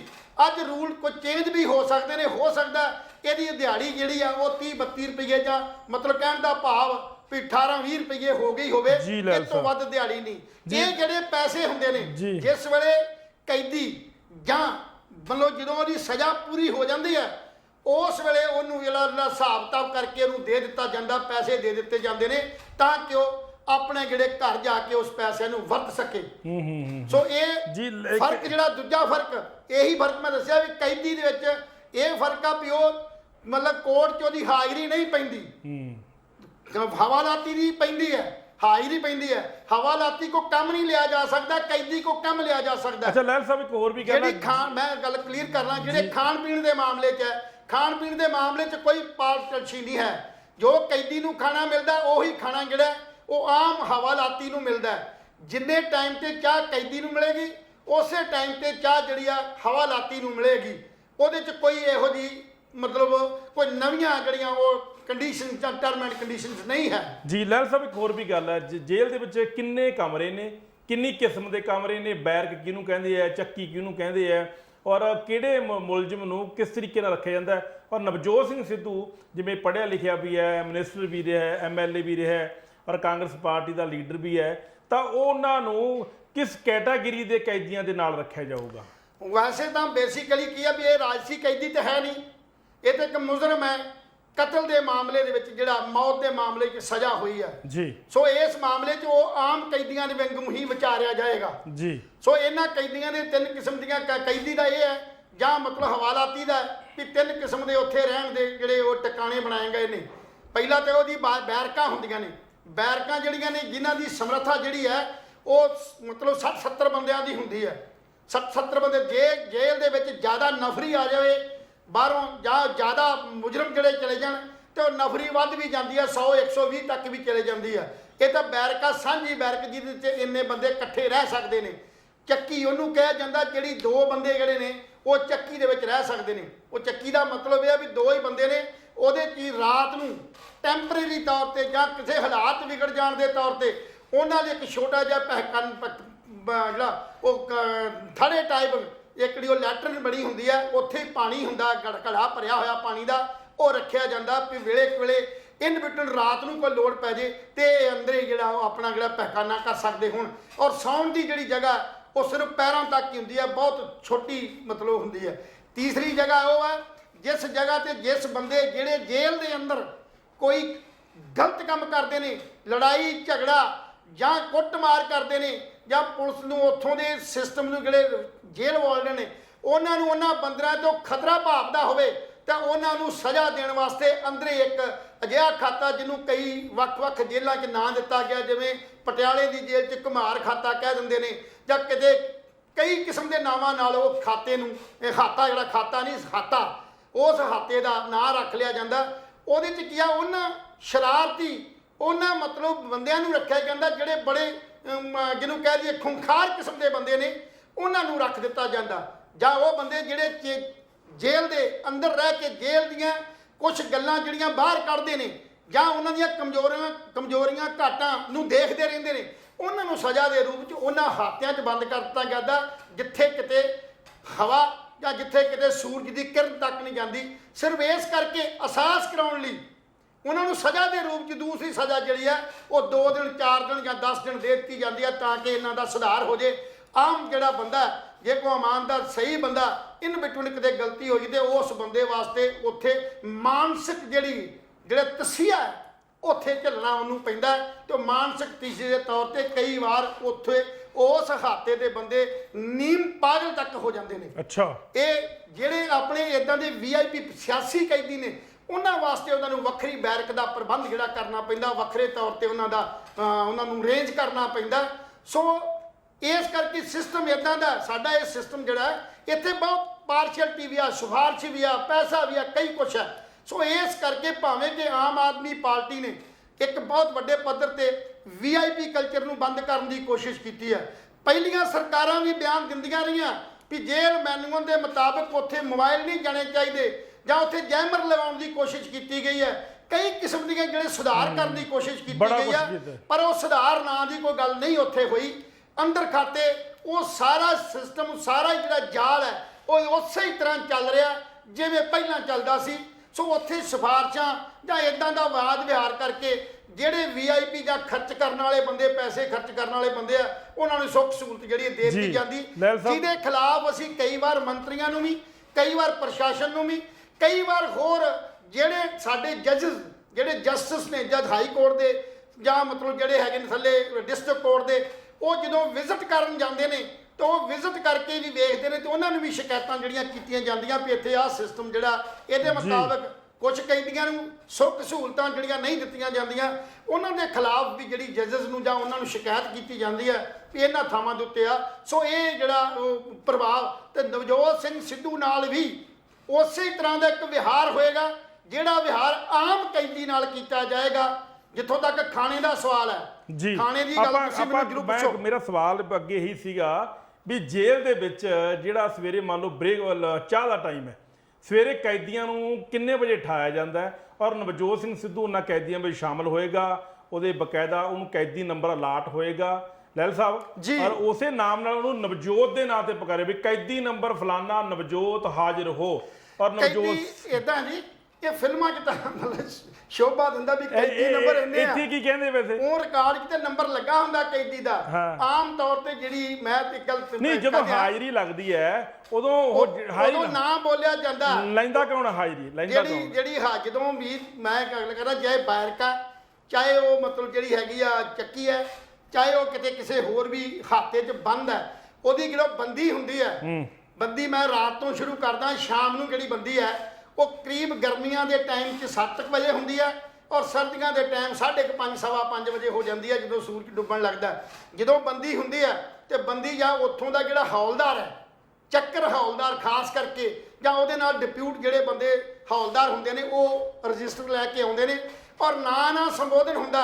ਇਹ ਨਹੀਂ ਹੁੰਦਾ ਨਵਜੋਤ ਸਿੰਘ ਸਿੱਧੂ ਨਹੀਂ ਕਹਿਣਗੇ, ਉਹ ਨਵਜੋਤ ਫਲਾਣਾ ਸੋ ਨਹੀਂ ਕਹਿਣਾ ਕਿਸੇ ਨੇ, ਰਾਮੇ ਭਗਤੇ ਜਾਂ ਉਹਦੇ ਮਤਲਬ ਕੱਲੇ ਨਾਂ ਨੂੰ ਸੰਬੋਧਨ ਕਰਕੇ, ਨਿਕਨੇਮ ਨਹੀਂ, ਜੋ ਨਾਂ ਉਹਦਾ ਰਿਕਾਰਡ 'ਚ ਦਰਜ ਹੈ ਉਹਦੇ ਨਾਲ ਰਾਮਚੰਦਰ ਜਾਂ ਕੁਮਾਰ ਜਾਂ ਸਿੰਘ ਨਹੀਂ ਲਾਇਆ ਜਾਏਗਾ, ਕਿਉਂਕਿ ਉਹਨੂੰ ਜਲੀਲ ਕਰਨਾ ਹੈ, ਉਹਨੂੰ ਅਹਿਸਾਸ ਕਰਾਉਣਾ ਵੀ ਤੂੰ ਕੈਦੀ ਹੈ ਨਾ ਕਿ ਆਮ ਨਾਗਰਿਕ। ਇਹ ਹਾਜ਼ਰੀ ਲੱਗਦੀ ਹੈ। ਉਸ ਤੋਂ ਬਾਅਦ ਬੰਦੀ ਹੋ ਜਾਂਦੀ ਹੈ। ਬੰਦੀ ਹੋਣ ਤੋਂ ਬਾਅਦ ਰਾਤ ਭਰ ਉਹ ਬੰਦੀ ਨਹੀਂ ਖੁੱਲਦੀ। ਰਾਤ ਨੂੰ ਅਗਰ ਕਿਸੇ ਨੂੰ ਕੋਈ ਕਿਸੇ ਕਿਸਮ ਦਾ ਜੇ ਮਤਲਬ ਪਹਿਖਾਨਾ ਆ ਗਿਆ, ਗਰਮੀ ਲੱਗਦੀ, ਨਹਾਉਣਾ ਜਾਂ ਕੁਝ ਕਰਨਾ ਜਾਂ ਕਿਵੇਂ ਵਾ, ਉਹਦੇ ਅੰਦਰ ਹੀ ਪ੍ਰਬੰਧ ਕੀਤੇ ਗਏ ਨੇ। ਜਦੋਂ ਰਾਤ ਨੂੰ ਬੰਦੀ ਹੋਣ ਤੋਂ ਪਹਿਲਾਂ ਖਾਣਾ ਆਏਗਾ, ਕੁਲਵੰਤ ਗਿੱਲ ਜੀ ਤੁਹਾਡੇ ਨੌਲੇਜ 'ਚ ਵਾਧਾ ਕਰਦੇ ਆ ਵੀ ਜਿਹੜਾ ਖਾਣਾ ਆਏਗਾ 6 ਰੋਟੀਆਂ, ਵੈਸੇ ਤਾਂ ਰੋਟੀਆਂ ਭਾਵੇਂ ਕੋਈ 2 ਲੈਂਦਾ, ਕੋਈ 3 ਲੈਂਦਾ, ਕੋਈ 10 ਵੀ ਲੈ ਜਾਂਦਾ, ਮਤਲਬ ਕਾਨੂੰਨ ਦੇ ਮੁਤਾਬਕ 6 ਰੋਟੀਆਂ, ਦਾਲ ਜਾਂ ਸਬਜ਼ੀ ਦਿੱਤੀ ਜਾਂਦੀ ਹੈ ਔਰ ਉਹ ਲੈਣ ਤੋਂ ਬਾਅਦ ਰਾਤ ਨੂੰ ਉਹ ਬੰਦੀ ਤੋਂ ਬਾਅਦ ਆਪਣਾ ਖਾਣਾ ਜਿਹੜਾ ਉਹਨੂੰ ਗਰਮ ਕਰਕੇ ਜਾਂ ਠੰਡਿਆ ਜਾਂ ਕਿਸੇ ਨਾ ਕਿਸੇ ਰੂਪ 'ਚ ਉਹਨੂੰ ਖਾਧਾ ਜਾਂਦਾ ਹੈ। ਸਵੇਰੇ ਠੀਕ 5:30 ਵਜੇ ਤੋਂ 6 ਵਜੇ ਦੇ ਵਿੱਚ ਗਰਮੀਆਂ ਔਰ ਸਿਆਲ ਦੇ ਟਾਈਮ ਨੂੰ ਦੇਖਦਿਆਂ ਹੋਇਆਂ ਮੈਨੂਅਲ ਦੇ ਮੁਤਾਬਕ ਉਹਨਾਂ ਦੀ ਸਵੇਰੇ ਬੰਦੀ ਖੋਲੀ ਜਾਂਦੀ ਹੈ। ਬੰਦੀ ਖੋਲਣ ਦੇ ਨਾਲ ਉਦੋਂ ਤੱਕ ਬੰਦਾ ਆਪਣੀ ਬੈਰਕ ਚੋਂ, ਆਪਣੀ ਚੱਕੀ ਚੋਂ, ਆਪਣੇ ਹੋਰ ਹਾਤੇ ਚੋਂ ਬਾਹਰ ਨਹੀਂ ਆ ਸਕਦਾ ਜਦ ਤੱਕ ਉਹਦੀ ਗਿਣਤੀ ਨਹੀਂ ਹੋ ਜਾਂਦੀ। ਗਿਣਤੀ ਹੋਣ ਤੋਂ ਬਾਅਦ ਜਦੋਂ ਸਾਰੇ ਜੇਲ੍ਹ ਦੀ ਗਿਣਤੀ ਹੋ ਗਈ, ਗਿਣਤੀ ਹੋਣ ਤੋਂ ਬਾਅਦ ਸੁਪਰਡੈਂਟ ਦੇ ਹਦਾਇਤ ਦੇ ਮੁਤਾਬਕ ਉਹ ਜਿਹੜੇ ਲੋਕ ਹੈ ਖੋਲਿਆ ਜਾਏਗਾ ਤਾਂ ਕਿ ਉਹ ਜੰਗਲ ਪਾਣੀ ਜਾ ਸਕਣ, ਆਪਣੇ ਬੁਰਸ਼ ਕਰ ਸਕਣ, ਨਹਾ ਧੋ ਸਕਣ। ਔਰ ਨਾਲ ਹੀ ਪੂਰੇ 6 ਵਜੇ ਚਾਹ ਦਾ ਜਿਹੜਾ ਪ੍ਰਬੰਧ ਹੁੰਦਾ, ਚਾਹ ਵਾਲਾ ਚਾਹ ਵਰਤਾਉਣ ਲਾਂਗਰੀ ਜਿਹੜਾ ਆ ਜਾਂਦਾ। ਜੀ ਲਹਿਲ ਸਾਹਿਬ, ਸਮਾਂ ਕਾਫੀ ਹੋ ਗਿਆ ਦੋਸਤੋ। ਮੈਂ ਤੁਹਾਨੂੰ ਦੱਸ ਦਿਆਂ ਕਿ ਨਵਜੋਤ ਸਿੰਘ ਸਿੱਧੂ ਨੂੰ ਇੱਕ ਸਧਾਰਨ ਕੈਦੀ ਵਾਂਗੂ ਟਰੀਟ ਕੀਤਾ ਜਾਊਗਾ। ਹਾਲੇ ਨਵਜੋਤ ਸਿੰਘ ਸਿੱਧੂ ਬਚਦੇ ਨਜ਼ਰ ਆ ਰਹੇ ਨੇ ਔਰ ਦੇਖਦੇ ਆ ਹੁਣ ਸੁਪਰੀਮ ਕੋਰਟ ਕੋਈ ਰਾਹਤ ਦਿੰਦਾ ਕਿ ਨਹੀਂ ਦਿੰਦਾ, ਉਹਨਾਂ ਨੂੰ 7 ਦਿਨ ਦੀ ਕੰਸੈਸ਼ਨ ਮਿਲਦੀ ਕਿ ਨਹੀਂ ਮਿਲਦੀ, ਇਹ ਬਾਅਦ ਦੀ ਗੱਲ ਹੈ। ਪਰ ਇਹ ਗੱਲ ਪੱਕੀ ਹੈ ਕਿ ਨਵਜੋਤ ਸਿੰਘ ਸਿੱਧੂ ਨੂੰ ਪਟਿਆਲਾ ਜੇਲ੍ਹ ਦੇ ਵਿੱਚ ਸਰੈਂਡਰ ਕਰਨਾ ਪਊ। ਲਹਿਲ ਸਾਹਿਬ ਆਪਣੇ ਕੋਲ ਸਮਾਂ 30 ਸੈਕਿੰਡ ਹੀ ਹੈ ਬਸ, ਤੁਸੀਂ ਬੋਲੋ। ਮੈਂ ਕਹਿਣ ਦਾ ਭਾਵ ਕਿ ਅੱਜ ਦੇਖ ਲਓ ਇੱਕ ਪਾਸੇ ਤੇ ਉਹ ਹੈਗੇ ਨੇ ਜਿਹੜੇ ਆਪਣੇ ਪੈਸੇ ਦੇ ਜ਼ੋਰ ਨਾਲ ਕੋਰਟਾਂ 'ਚ ਬਾਰ-ਬਾਰ ਰਿਵਿਊ ਤੇ ਬਾਰ-ਬਾਰ ਰਿਵਿਜ਼ਨਾਂ ਪਾ ਕੇ ਆਪਣੇ ਆਪ ਨੂੰ ਬਚਾਉਣ ਦੀ ਕੋਸ਼ਿਸ਼ ਕਰ ਰਹੇ ਨੇ। ਔਰ ਦੂਜੇ ਪਾਸੇ ਉਹ ਲੋਕ ਨੇ ਜਿਨ੍ਹਾਂ ਕੋਲ ਪੈਸਾ ਨਹੀਂ, ਕੁਝ ਨਹੀਂ, ਉਹ ਅਗਰ ਛੋਟੇ ਜਿਹੇ ਜੁਰਮ ਲਈ ਵੀ ਉਹਨਾਂ ਕੋਲੇ ਕੋਰਟਾਂ ਕਚਹਿਰੀਆਂ 'ਚ ਜਾਣ ਦਾ ਜਿਹੜੀ ਹਿੰਮਤ ਨਹੀਂ ਪੈਂਦੀ। ਔਰ ਕਿੰਨੀ ਤਗੜੀ ਜਿਹੜੀ ਅਸਾਵਾਂ ਪਾਣਾ ਸਾਡਾ ਇਨਕਲਾਬ ਦੀਆਂ ਗੱਲਾਂ ਕਰਦੇ ਆ, ਸਮਾਜ ਦੀਆਂ ਗੱਲਾਂ ਕਰਦੇ ਆ, ਭਗਵੰਤ ਮਾਨ ਦੂਜਿਆਂ ਦੀਆਂ ਬਹੁਤ ਆਪਾਂ ਜਿਹੜੇ ਹਾਈ ਫਾਈ ਬੰਦੇ ਗੱਲਾਂ ਕਰਦੇ ਨੇ, ਪਰ ਇਹ ਸਾਵਾਂਪਣ ਜਿਹੜਾ ਸਾਡੀਆਂ ਜੇਲ੍ਹਾਂ ਦੇ ਅੰਦਰ ਉਹਨਾਂ ਕੈਦੀਆਂ ਨੂੰ, ਜਿਨ੍ਹਾਂ ਬੇਗੁਨਾਹ ਕੈਦੀ ਕਈ ਨੇ, ਕਈ ਕੈਦੀ ਸਜ਼ਾ ਭੁਗਤ ਚੁੱਕੇ ਨੇ, ਕਈ ਕੈਦੀ ਪਰ ਉਹਨਾਂ ਕੋਲ ਪੈਸੇ ਨਾ ਹੋਣ ਕਰਕੇ, ਸਰਕਾਰ ਦੀ ਮਦਦ ਨਾ ਹੋਣ ਕਰਕੇ ਉਹ ਆਪਣੀਆਂ ਰਿਲੀਜਨ ਪਟੀਸ਼ਨਾਂ ਜਾਂ ਹੋਰ ਪਟੀਸ਼ਨਾਂ ਨਹੀਂ ਪਾ ਸਕਦੇ, ਜਿਹੜੀਆਂ ਪਟੀਸ਼ਨਾਂ ਇਹ ਪਾ ਕੇ ਆਪਣੀ ਜਾਨ ਬਚਾਉਣ ਦੀ ਕੋਸ਼ਿਸ਼ ਕਰ ਰਹੇ ਨੇ। ਸੋ ਇਹ ਫਰਕ ਹੈ। ਸੋ ਇਸ ਫਰਕ ਨੂੰ ਮਿਟਾਇਆ ਕਿਵੇਂ ਜਾਵੇ, ਲੋੜ ਇਸ ਗੱਲ ਦੀ ਹੈ ਵੀ ਜੇ ਉਹਨਾਂ ਨੂੰ ਇੰਨੇ ਮੌਕੇ ਦਿੱਤੇ ਜਾ ਰਹੇ ਨੇ, ਉਹਨਾਂ ਨੂੰ ਕੋਰਟਾਂ ਕਚਹਿਰੀਆਂ 'ਚ ਇੰਨੀਆਂ ਸੁੱਖ ਸਹੂਲਤਾਂ ਨੇ, ਤਾਂ ਸਾਡੇ ਜਿਹੜੇ 2-2 ਕਰੋੜ 2.5 ਕਰੋੜ ਜਿਹੜੇ ਸਰਕਾਰ ਵੱਲੋਂ ਫੰਡ ਲੈ ਲਏ ਜਾਂਦੇ ਨੇ ਬਾਹਰ ਕੌਂਸਲਾਂ ਵੱਲੋਂ, ਉਹ ਕੌਂਸਲਾਂ ਦੇ ਪੈਸੇ ਜਿਹੜੇ ਨੇ ਫ੍ਰੀ ਜਿਹੜੀ ਮਤਲਬ ਸਹੂਲਤ ਹੈ, ਜਿਹੜੀ ਇੱਕ ਕਾਨੂੰਨੀ ਸਹੂਲਤ ਹੈ, ਇਹ ਸਹੂਲਤ ਵੀ ਉਹਨਾਂ ਨੂੰ ਮਿਲਣੀ ਚਾਹੀਦੀ ਹੈ ਤਾਂ ਕਿ ਸੁਪਰੀਮ ਕੋਰਟ ਤੱਕ ਆਪਣੀ ਲੜਾਈ ਜਿਹੜੀ ਕਾਨੂੰਨੀ ਲੜਾਈ ਲੜ ਕੇ ਆਪਣੀ ਜਿਹੜੀ ਆ ਉਸ ਕੇਸ ਨੂੰ ਜਿੱਤਣ ਦੀ ਕੋਸ਼ਿਸ਼ ਕਰਿਆ ਕਰਨ, ਆਪਣੀ ਬੇਗੁਨਾਹੀ ਸਾਬਤ ਕਰ ਸਕਦੇ ਹੋਣ। ਜੀ ਦੋਸਤੋ, ਤੁਹਾਨੂੰ ਸਾਡੀ ਅੱਜ ਦੀ ਚਰਚਾ ਕਿਸ ਤਰ੍ਹਾਂ ਦੀ ਲੱਗੀ? ਆਪਣੇ ਵਿਚਾਰ, ਆਪਣੇ ਸੁਝਾਅ ਸਾਨੂੰ ਜ਼ਰੂਰ ਦੇ ਦਿਆ ਕਰੋ। ਕੱਲ ਫਿਰ ਮਿਲਾਂਗੇ ਇਸੇ ਸਮੇਂ ਇਸੇ ਚੈਨਲ ਦੇ। ਤਦ ਤੱਕ ਲਈ ਸਾਨੂੰ ਇਜਾਜ਼ਤ ਦਿਓ। ਰੱਬ ਰਾਖਾ।